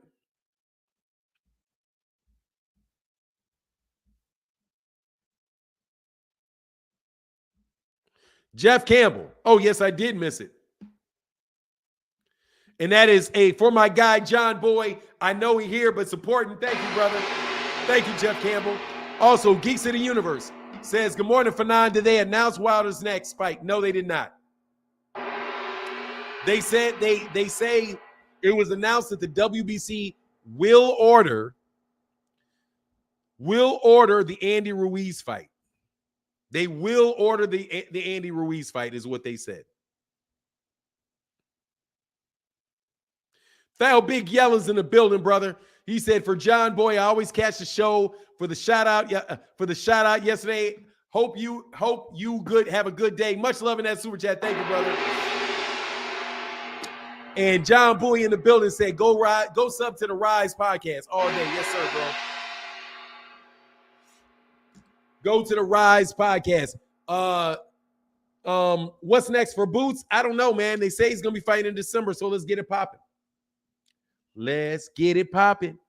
Let's get it popping. Y'all, hey, man, rain that yellow down on that super chat on Super Chat Thursday, man. Support the channel, brother. It makes it go. It makes it go. Like profit. You know what I'm saying? That makes it profitable. That's how you stay in business. I don't want to. Now, imagine this. Imagine this. I have a business called a YouTube channel, and I borrow, and instead of instead of having customers that support in the Super Chat and the Cash App, I go get a credit card and I buy an office. Does that make sense? No, it does not. That's why I never complain about YouTube. The cost of your cost of sales are very, very low unless you make a decision to drive them through the roof, which I am not in the business of doing. Okay? George Wood said, Fanon, I always wanted to see the AJ Wilder fight. Is it even possible? Yes, it is. Much love in that super chat. Yes, it is. Yes, it is. Hey, Fanon, I think we're going to get a nice December. Hey, man, I'm hearing you. I'm hearing you, Rise Podcast. Hey, John Boy in the building said, Mike Kirkland, you scared the ish out of me. Much love in that super chat, bro. Thank you, brother. And Brock Howard said, sending up my yellow. Thank you, Brock Howard. Thank you for the yellows, bro. I'm trying to tell you. The yellow crew, bro, means a lot. The yellow crew means a lot. The red crew, and I be at a funeral. Oh, much less. Sorry about that, man. Condolences, bro. John Boy. God, dog, I keep doing this to this computer. Yeah, condolences, John Boy. Condolences, man. I missed a funeral of a friend that I didn't know about, man, and I probably would have went. Man, Man, I had a friend that passed away, man. I ain't seen him in a very, very long time. But it was a fraternity brother of mine, man. Rest in peace, man. Rest in peace, brother. Anyway, I think they assume if you're going to open a business, you already have customers. If you already have customers, there's no need to go into debt. Don't assume that. Everybody wants to tell you about the easy stuff to do. They don't want to tell you about the hard stuff to do. They don't want to tell you about the hard stuff. The hard stuff is you need customers. Flat out. If you got a restaurant and you're a chef and you have a lot of people that you know that like your food, there you go. If don't nobody know you in the neighborhood, you don't know if anybody even likes that cuisine, that's why they fail. That's why most restaurants fail, because they don't have customers.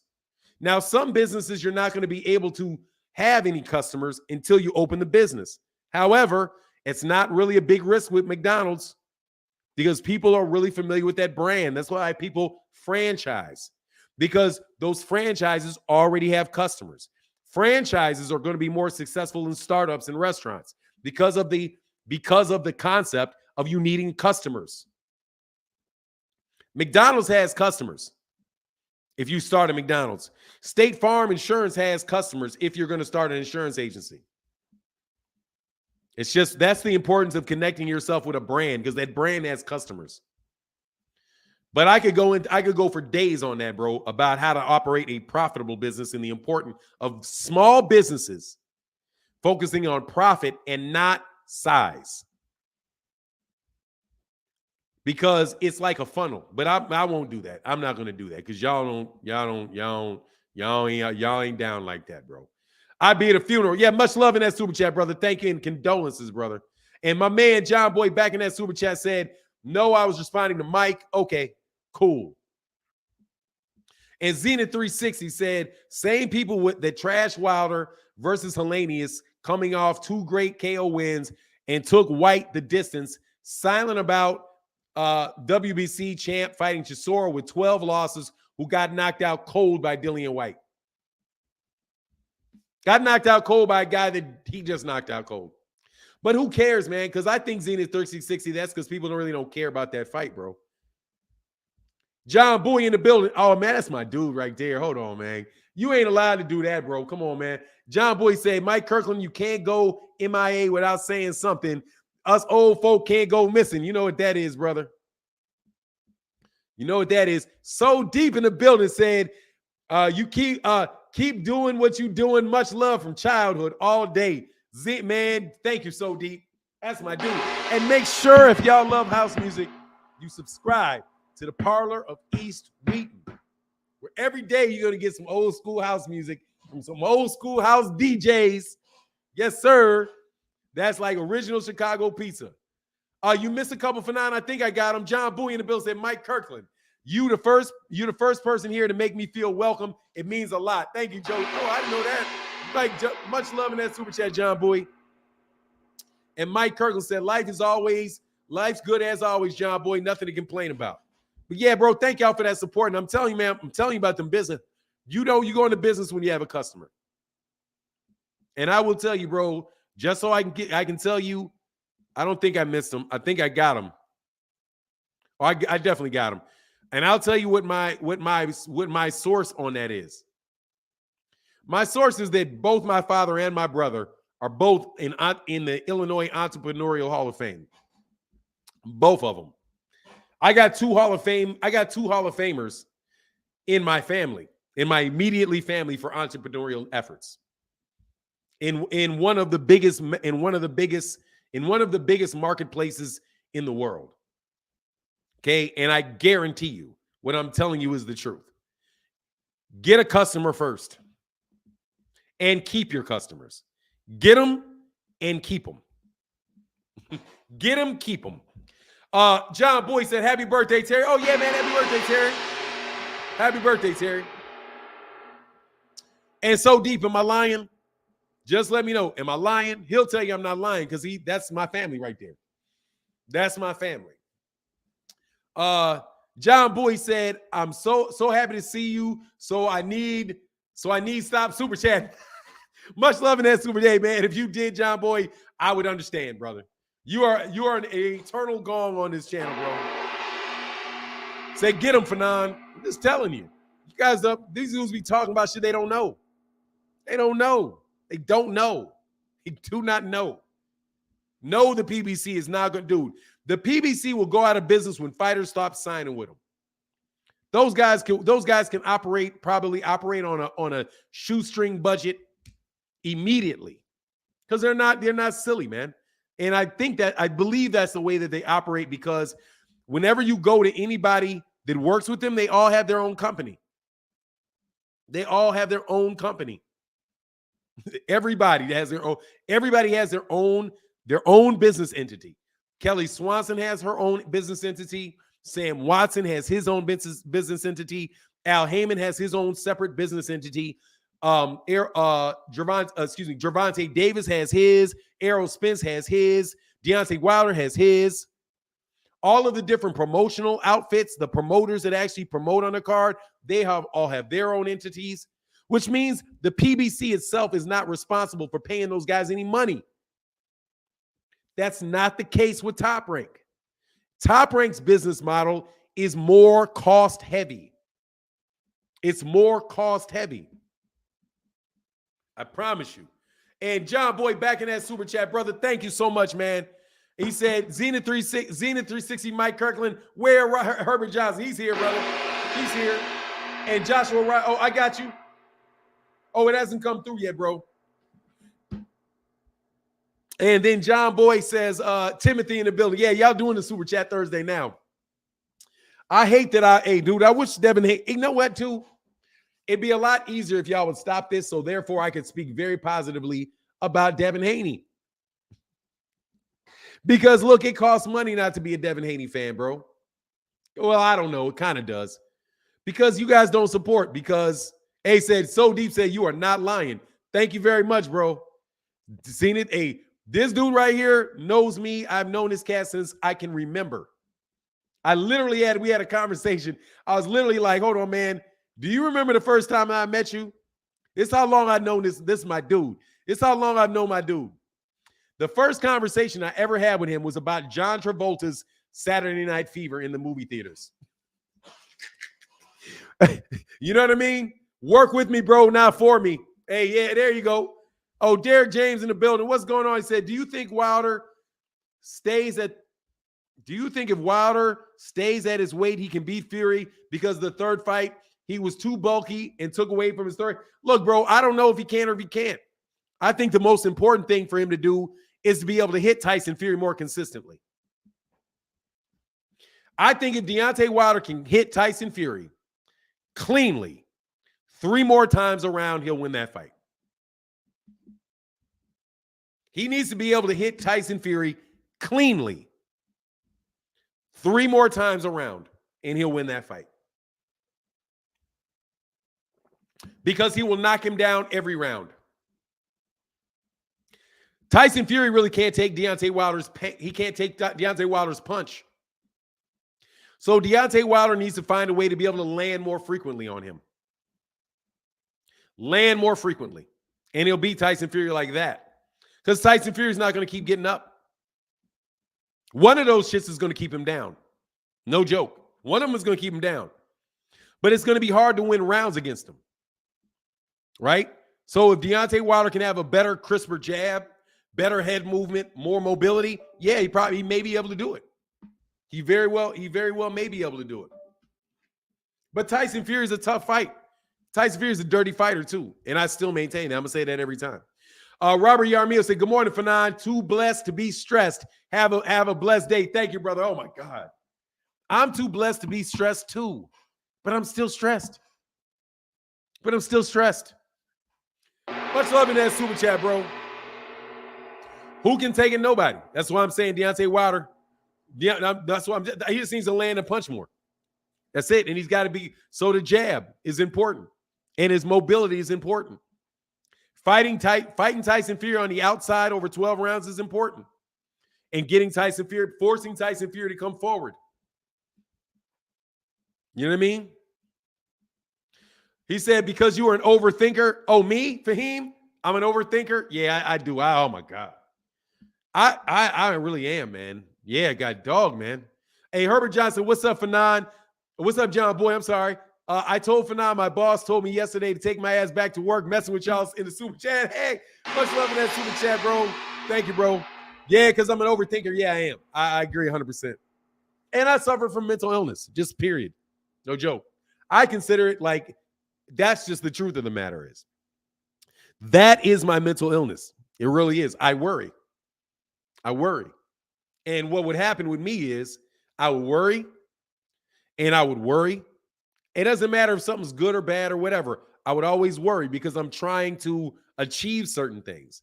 So I focused on the negative, and worrying is like the opposite of confidence. Worrying about what could happen bad and all of that stuff.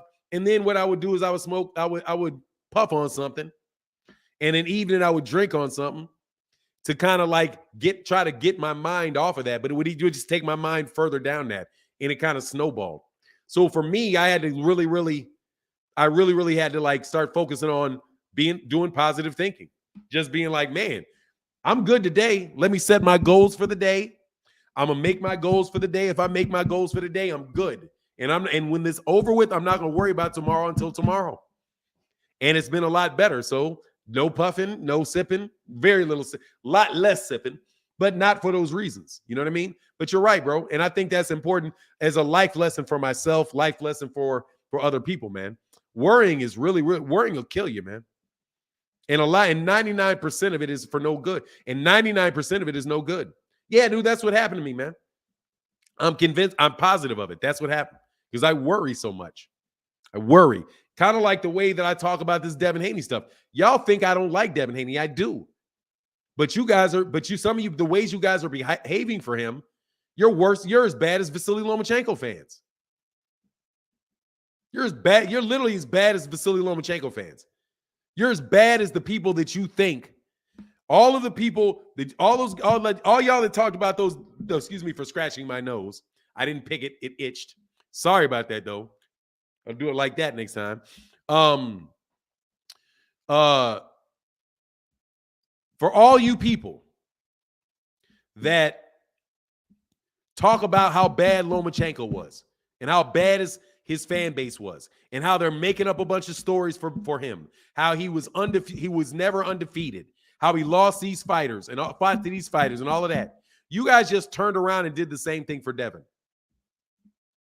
You literally didn't do anything but you turn around and do the same thing for Devin. You've become exactly what it is you say that you despise. You've become what you despise. People that will not give anybody else any credit and want all the credit assigned to your guy. You're no different than Teddy Atlas and Lomachenko. You're literally doing the same thing. Lomachenko was a very, very good fighter, but he was not everything that they said he was. He wasn't. And I said the same thing about Lomachenko. He's not. Same thing you guys claim about, a lot of y'all claimed about Anthony Joshua. You're doing the same thing with Devin Haney. But you're okay with it because it's Devin Haney. Saying things that are not true and tearing down fighters based off notions that are not true does not help your fighter in the long run, because it's going to bring around misfortune. And that's me being superstitious. Yes, I pick up pennies. If I see a penny on the street, I pick it up. Why? Because all the day I need good luck. Is it true or is it not true? I don't know, but I've never missed a meal on the day I picked up that penny. So I don't play with things like karma. If I can avoid it, or if I can be disciplined enough not to do it. That's not good for Devin, you guys saying things that are not true. You're not. It's not good for him supporting him in things that are not true. It's not. He's not put upon at all. He's been very fortunate. One over here too. Thank you, Brock Howard in the building, brother. Thank you for that support, bro. Thank you. Much love in that super chat, bro. Thank you. Big time Cash App. Thank you, bro, for that support, man. I'm late. What I missed besides Haney talk? Oh, we've been talking about Deontay. We've been talking about Deontay and things like that. Mostly. John Boy said, Herbert Johnson in the building. Yes, sir. Jay Miller in the building. And my man Terry Schmoo said, thank you all for the birthday wishes. So stay blessed. Yes, sir. Big gong for the birthday, Terry Schmoo. Much love, Terry Schmoo. Oh, and by the way, he's also, my man So Deep is also a customer. He's also a customer. You know what I'm saying? No, I didn't miss him. I got him, John Boy. Let me know which ones you think I missed, though, because I don't think I did. I think I got them all. John Boy said, Brock Howard, George Woods, always big muscles. Yes, sir. I think I got them, though. I don't think I missed any. If I missed your super chat, let me know I missed your super chat. I'll go by. Oh, Jeff Campbell said you missed mine. Oh, my God. How did I miss Jeff Campbell's? All right, Jeff Miller. Jeff Campbell. So now I got you. Said happy birthday to my boy, to my brother troll, Terry in the building. Yeah, I got you, bro. Terry, I got it a little not quickly enough. I didn't spend enough time on it or let it stay up there long enough. But thank you, brother. Thank you, brother. Y'all making Super Chat Thursday a success today. Thanks, man. Means a lot. Means a lot. John Boy back in that building, bro. John Boy said Patrick Bell for that big red yesterday. Thank you, brother. The rare red. Woo. The rare red. The King Judah red. Hey, they put a King Judah out there. Hey, he put out that King Judah. I'm going to call that the King Judah. That's the King Judah move. King Judah, man. See, that's what I'm saying. If you heard me, bro, because King Judah come back. We flooding that super chat. Yeah, y'all, man. Thank y'all. Appreciate you, man. It means a lot, bro. Joe Cripps said, what's your take on Bivol Ramirez? Good fight, man. I'm looking forward to it. Going under the radar, but I'm looking forward to it. I can't say who I think is going to win the fight because I've not really looked at it closely enough. I haven't watched Jose Ramirez fight enough, but I have a suspicion that Jose Ramirez is going to pull it off. I think that's Canelo karma, but a good fight. Definitely a good fight. Definitely looking forward to it. I think it's the second Thursday. I think it's like the second Thursday in the second best fight. The second and third best fighters in that division. After obviously Arthur Beterbiev, who's the man. Oh man, huge chat. John Boy in the building said for my brother Mike Kirkland, Herbert Johnson, and for the insult of calling the Reds, and for the insult of calling a Red a King Judah, a King Judah, for the biggest supporter of the channel, John Boy. Man, thank you, brother, for that support, bro. Say Jeff Campbell is my protege. Hey, I like talking to y'all, bro, because y'all, I mean, you ain't really trolling. You're asking really good questions. You're driving the conversation along. I don't mind that, bro, because I trust you, Jeff Campbell. I trust you, Jeff Campbell. You're a Bud fan. You're a Devin fan. And it's always good for me to be able to support the Devin Haney, the true Devin Haney fans like Starborn, guys like that who really want to see the young man do well. You know what I mean?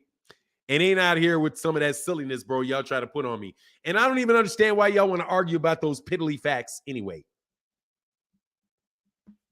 He said, Mike Kirkland said, can't support like John Boy. You the man. Hey, Mike Kirkland. No, I appreciate you, bro. Y'all support, and that's what matters. Thank you. No joke. You support, and that's what matters. Big time, brother. Y'all support big time, and that's what matters. Nah, they straight trolling me. They still my brothers. That's what's up. Much love in that super chat to you, brother. Thank you, John Boy. And John Miller in the building said, John Boy, Mike Kirkland, Jeff C, and all of us Jeffs. You know what I mean? All the Jeffs. Jay Miller in the building. Thank you, bro. Haney looked like a dead man at the weigh-in. There's no way he should be fighting it. No, he shouldn't. But at the same time, Master X, at the same time, he should. It's not good for his body, but at the same time, he should. Or he should jump to 147. One or the other. He's either got to do that or he's got to jump off the deep end. Really. He might as well go to 147 as the 140. You know, he might as well. Like, he might as well. Now, notice this, bro. As soon as I stopped talking about Devin Haney, Super Chat Thursday exploded. Okay? Nikki J, you way behind. But yes, it was the zone. Hey, can somebody answer Nikki J real quick? Hey, Just Do Boxing said, I truly respect how y'all support each other, Fanon. Salute to the 90K. Told you 100K was coming soon. You are right, Just Do Boxing. You did tell me that. Dude, I thought 100,000 was like a year and a half off. I thought it was like, no joke, bro. I was like, I'll make 100,000 in, God, what can I say, man? I thought I would make 100,000. A year ago today, if you would have asked me, when do I think I'll get to 100,000 subscribers? I would have said sometime maybe in 2025. I would have said like 2024, 2025. Then I'll get to 100,000. What's this, October 20th? Yeah. Really. But God bless me, man, and y'all bless me. Thank you. Really, truly, because a lot of people, man, I was watching videos that said I was just done with YouTube. Like I was done. Like I was done. I had been thrown out and, you know, I would never come back. And people were like delivering eulogies for me. And it was like, God dog, man, did I die? Like, I know maybe I didn't have the best perspective of what was going on. But I was like, whoa, what is all of this? 99% of that crap revolved around Devin Haney. No joke. 99% of it revolved around Devin Haney. Damn, my super chat. Damn, super chat's lit. Oh, yeah, y'all did it. Thank you, brother. Much love in that super chat, bro. Just Do Boxing said, I told you I respect the grind. It ain't easy at all. I'm over 6K in 10 months. I'm keep grinding. Salute to everybody. For real, much respect. Oh, yeah, man, that's what's up. Just Do Boxing. Congratulations, man. That's what's up. Yeah, that's about to change. 6 months, that's about, I don't remember. Yeah, I think I got 10,000 in the first year, something like that. So that's about right. That's about the pace. Fanon, they will never let me super chat Thursday. Hey, Giovanni Walker in that super chat, bro. Much love in that super chat, brother. Much love in that super chat, bro. Cash App works, though.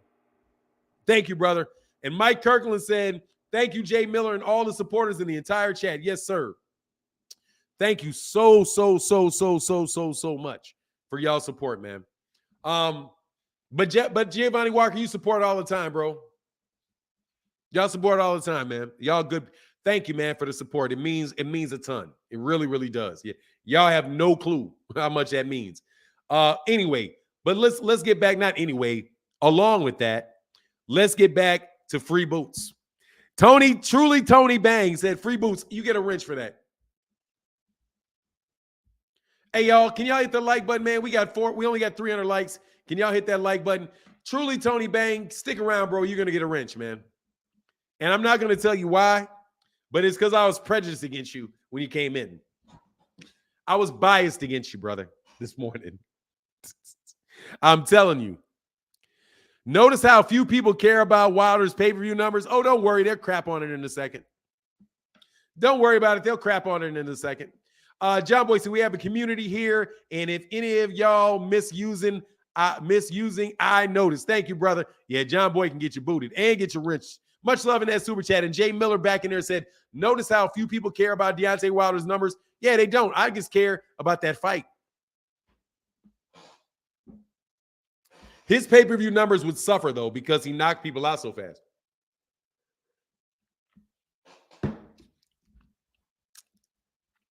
She said, I learned today. No worries. I'm tough skin. It's all good, brother. Thank you, truly, Tony. Appreciate you, bro. I appreciate you. Yeah, man. I don't have any prejudice against Devin Haney. Don't believe the nonsense, brother. I'm just not going to do it. I'm just not going to go with anything that anybody says about anybody, bro. Oh, media is going to say about 150 to 250K range in about 2 days' time. Yeah, it's going to be the same number every time. You already know what they're going to report.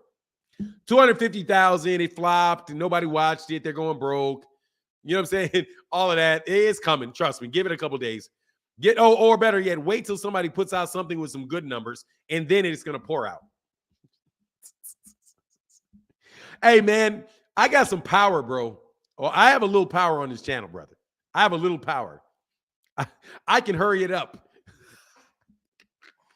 I can hurry up those prognostications if I want to. Believe it. Said they're going to be broke for 7 years. What's that? Ghost. John Boy back in that super chat, brother. Thank you, man. He said, I missed spelling check. Mess me up. I ain't no cop. Hey, man, you can be a cop if you want to be. Shout out to the law enforcement. Just don't go beat up any black people. Shoot, I ain't got no problem with police officers. None. As long as you ain't beating up and mistreating people. I got problems with people that beat up, people that mistreat people. As long as you ain't mistreating people, I ain't got no problem with you. Firemen, mayors, none of that. As long as you're not mistreating people, you know, it is what it is. Hey, DC Brown, everybody says that, man. Everybody says that. But good for you. I like that. He says, let's fight. I like that. Good. Good. He says, let's fight. I like that. Keep saying it, bro. Hey, John Boy works for the IRS. That's all right. I pay my taxes. Hey, John. Hey, Jamie. I don't mess with that. I don't mess with the IRS. I don't mess with the IRS. I pay my taxes. Shoot. Trust me. I just had to knock out a bunch of them. But I got them. I got them taken care of. So now I'm just working on next year's.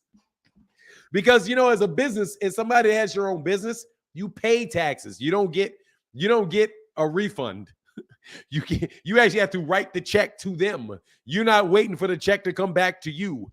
Big difference, bro. Big difference. You know what I mean? You got to take care of that, man.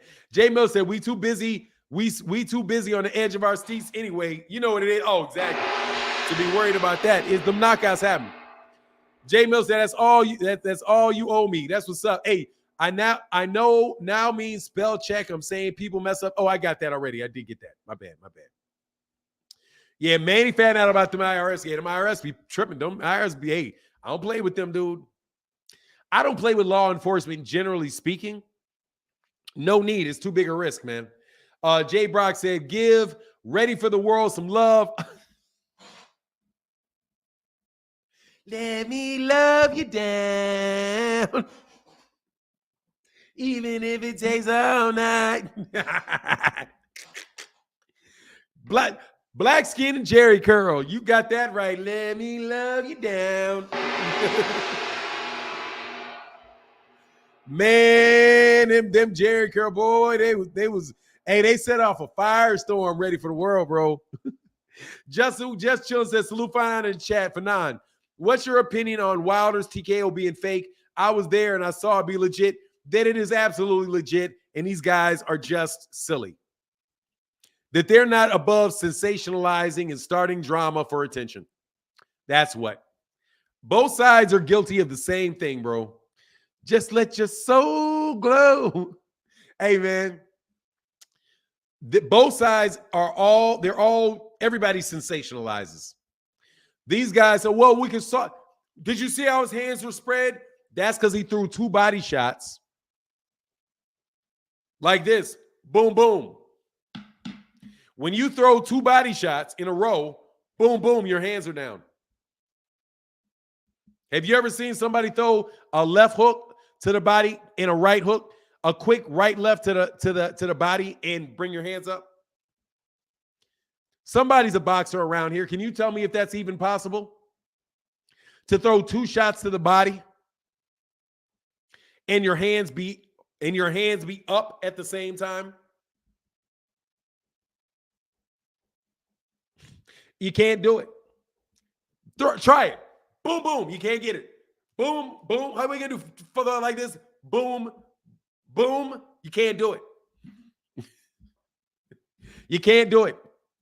That dude right there is looking something for us because they just wanted, let me tell you what they wanted for Deontay Wilder. They wanted Deontay Wilder to get knocked out. They, in my opinion, they wanted so badly for Deontay Wilder to be finished. For him to get beat up again. Because they didn't know what would be left of him. What would be left of him after Tyson Fury destroyed that? You know what I mean? They want him to lose.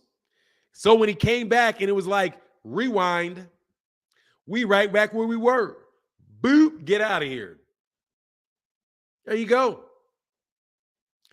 Now, it was a fixed fight. The punch was, man, that punch sounded like he got smacked by a bat. Pow.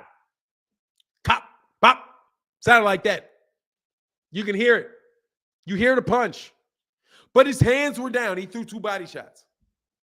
He was on his back foot moving away like you tell people Wilder can't do. Can't fight on the back foot. Come on now. Malik Scott, Trainer of the Year? No. The Trainer of the Year so far is Derek James. Derek James, for having one guy unify 3 belts and the other guy become undisputed. That's the Trainer of the Year for me, is Derek James. Unless you can tell me somebody else. Derek James. Who else? Can't be Eddie Reynoso. Can't be Eddie Reynoso. His fighter lost.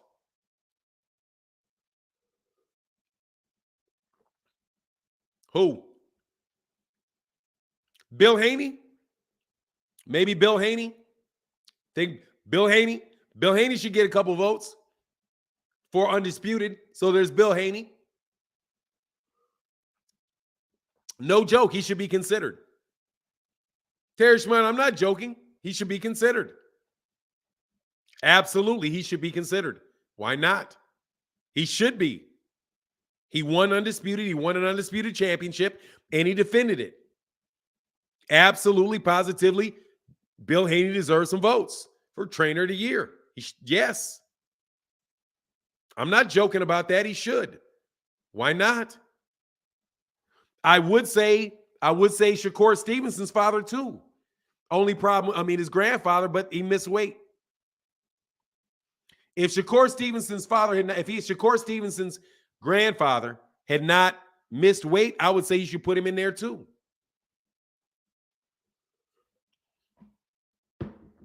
Who else? Maybe Bam Rodriguez's trainer. Who'd Breadman have besides Caleb Plant? But for me, winning an undisputed against a guy that you had a draw in last time, and a 3-belt unification for having 2 different fighters and one guy unified with him, I would say my vote would go with Derek James. But if somebody said that they voted for Bill Haney, I wouldn't be mad at all. No doubt. Bill Haney deserves a lot of credit for that. He deserves it.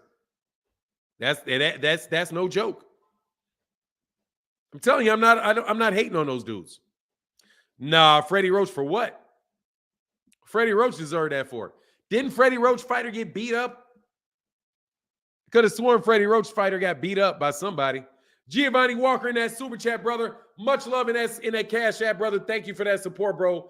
Big time in the Cash App. Thank you, man. Thank you, bro. I got you, brother. I got you, Giovanni Walker. Much love, Giovanni Walker. Thank you for that support, bro. Mark Magsayo lost. Yeah, Mark Magsayo lost. Mark Magsayo lost to Ray Vargas. And honestly, I think Mark Magsayo lost to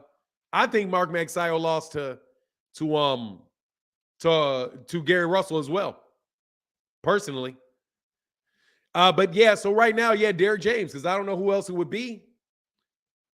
Maybe Clarissa Shields' trainer. Clarissa Shields, what about Tony Harrison for Alyssa Bumgardner? Tony Harrison for Alyssa Bumgardner. That's another one. Tony Harrison for Alyssa Bum. What he did with is that all this year? Did Alyssa Bumgardner fight Terry Harper this year? Did she have 3 fights this year or 2? I think Alyssa Bumgardner might have had 3 fights. Hold on. I know that's women's, but, looking for an excuse. Better that, because there are trainers, so that you can combine. I think you can combine women and men's trainers. I really do, because the trainer, hold on one second.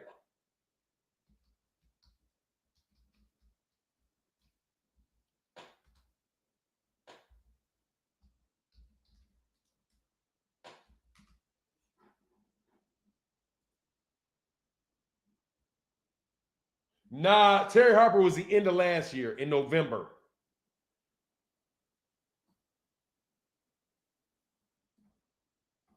Man, but Alyssa Bumgardner, man, maybe. Yeah, now, obviously Clarissa Shields is the fighter of the year. I think she's the fighter of the year. John Boy in the building said, almost forgot Jeff Candle. Shout out me, man. No disrespect. Thank you, brother, for that support, bro. Said, ain't nothing wrong with being accurate. Oh, man, no worries, man. I try to be accurate. I don't like these guys losing, bro. Nah, it's definitely not Bomac. Bomac took some L's, bro. Bomac took some L's, man, for sure. Bomac took some L's. But, nah, man, trainer of the year, man, for me, may probably be Derek James, man. Probably will be Derek James. Derek James or Bill Haney. Is there somebody else?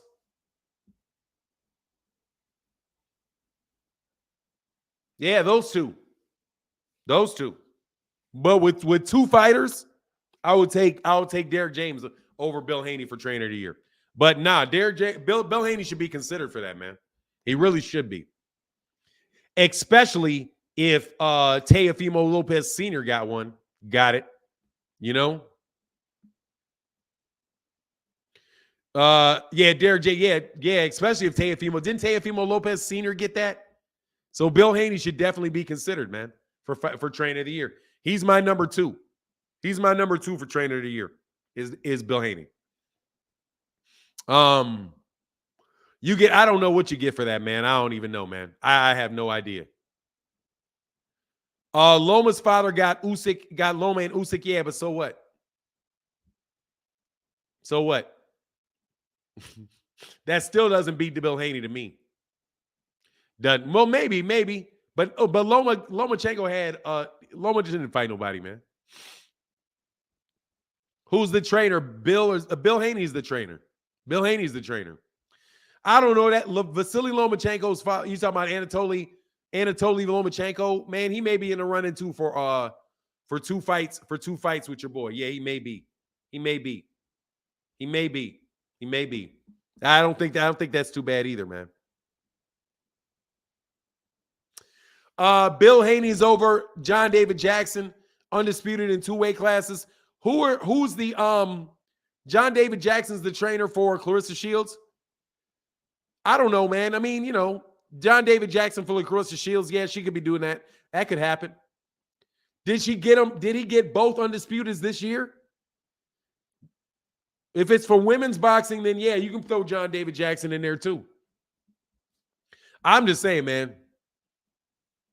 Anyway, whatever, man. It is what it is. All I'm saying is if somebody asked me who's trainer of the year, I would say Derek James. I would give it to Derek James. Bill Haney did a great job, obviously.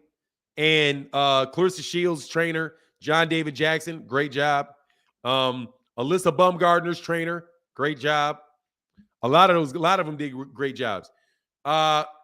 Anyway, man, so let's get up off of that, man. Sorry for your loss. Glad to see you. Yeah, exactly. Again, man, definitely sorry for your loss.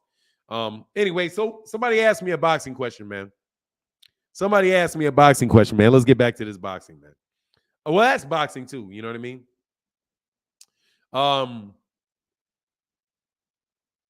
In the Cash App, for this bag. Oh, thank you, T. Wells.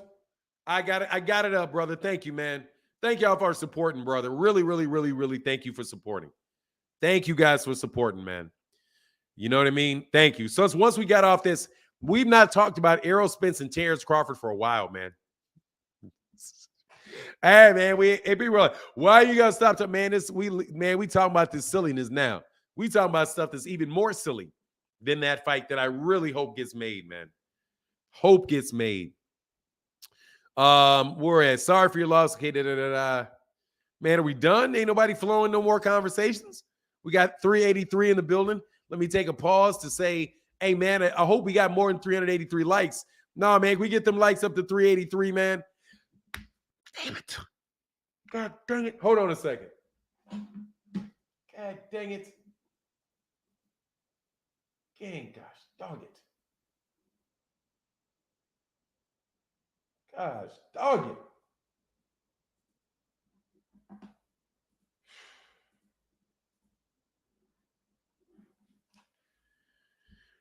Oh, hey, man, I did it 2 days in a row. I ain't going to say what I did, but I did it 2 days in a row. Won't do it again tomorrow. I'm going to make sure I don't do that tomorrow. Oh, I think Garcia versus Davis is close to being done. Then switch that up.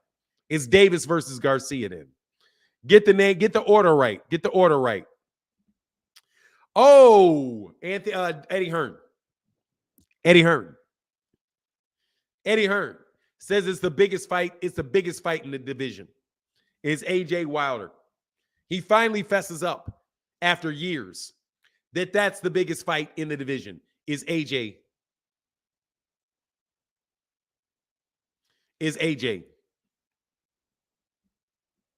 The biggest fight. I got you, bro. Hold on 1 second.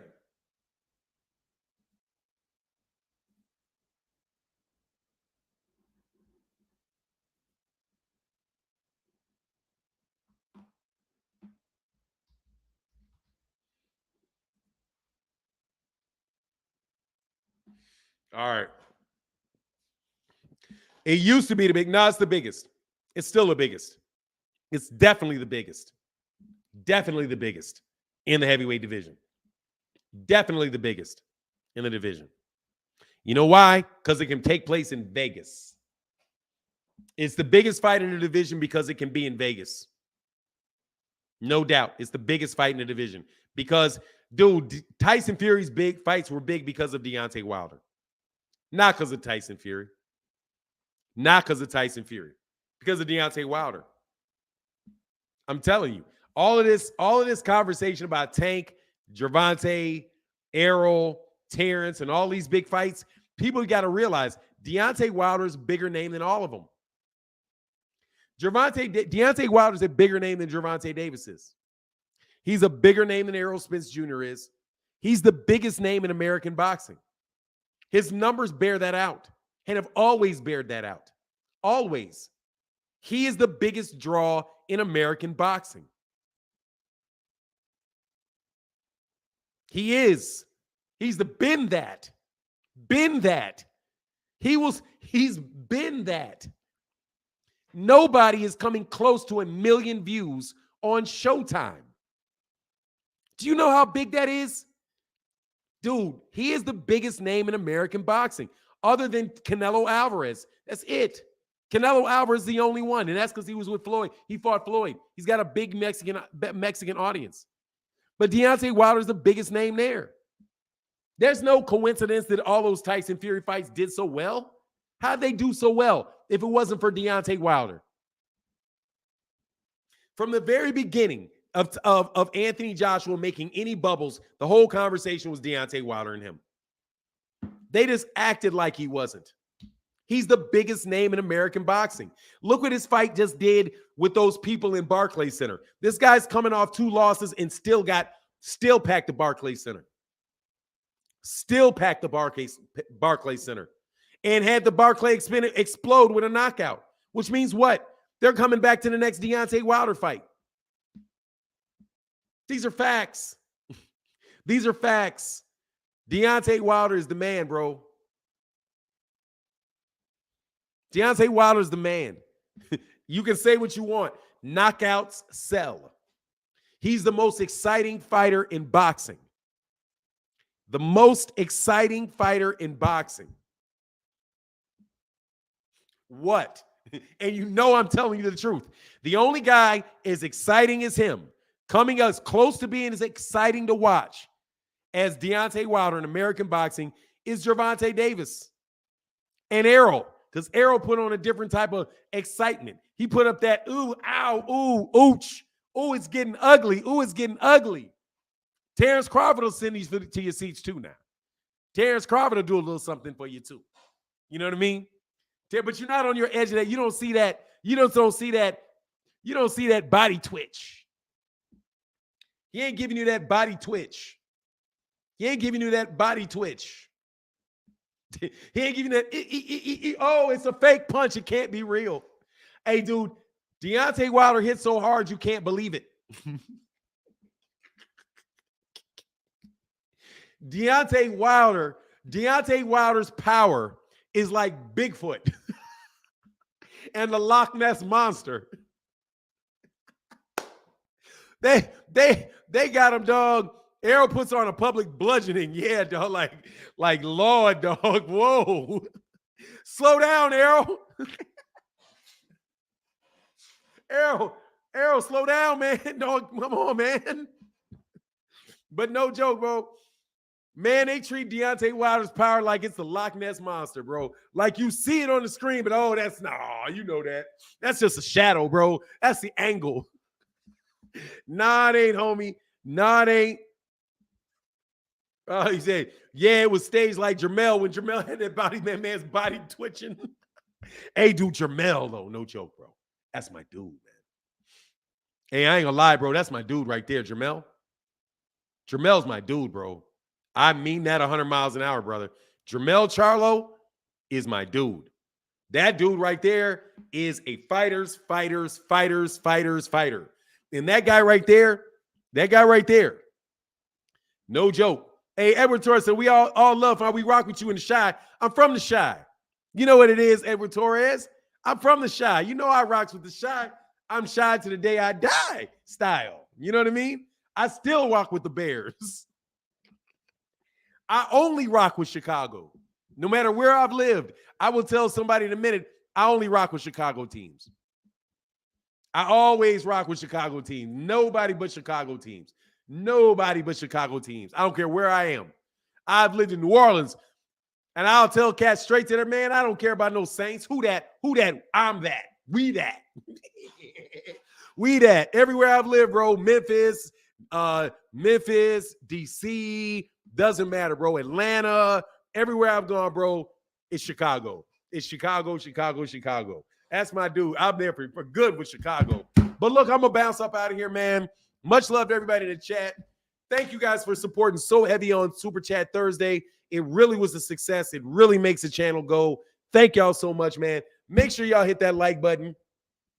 Give a second place vote. Give a second place vote to Bill Haney for Trainer of the Year. No joke, he does deserve it. If it wasn't for Errol, in Errol's Ugas fight, the Errol with Ugas and the undisputed for Jermell Charlo, who is my fighter of the year too. who is my fighter of the year too, is Jermell Charlo, 2022 for non-international boxing. Fighter of the year goes to my guy, Jermell Iron Man Charlo. Hey, truly, Tony, I earned a wrench. Let's go. Be back tomorrow. Gotta be back tomorrow, brother. Be back tomorrow. I got you on the spotlight. You are wrenching waiting very quickly, truly, Tony.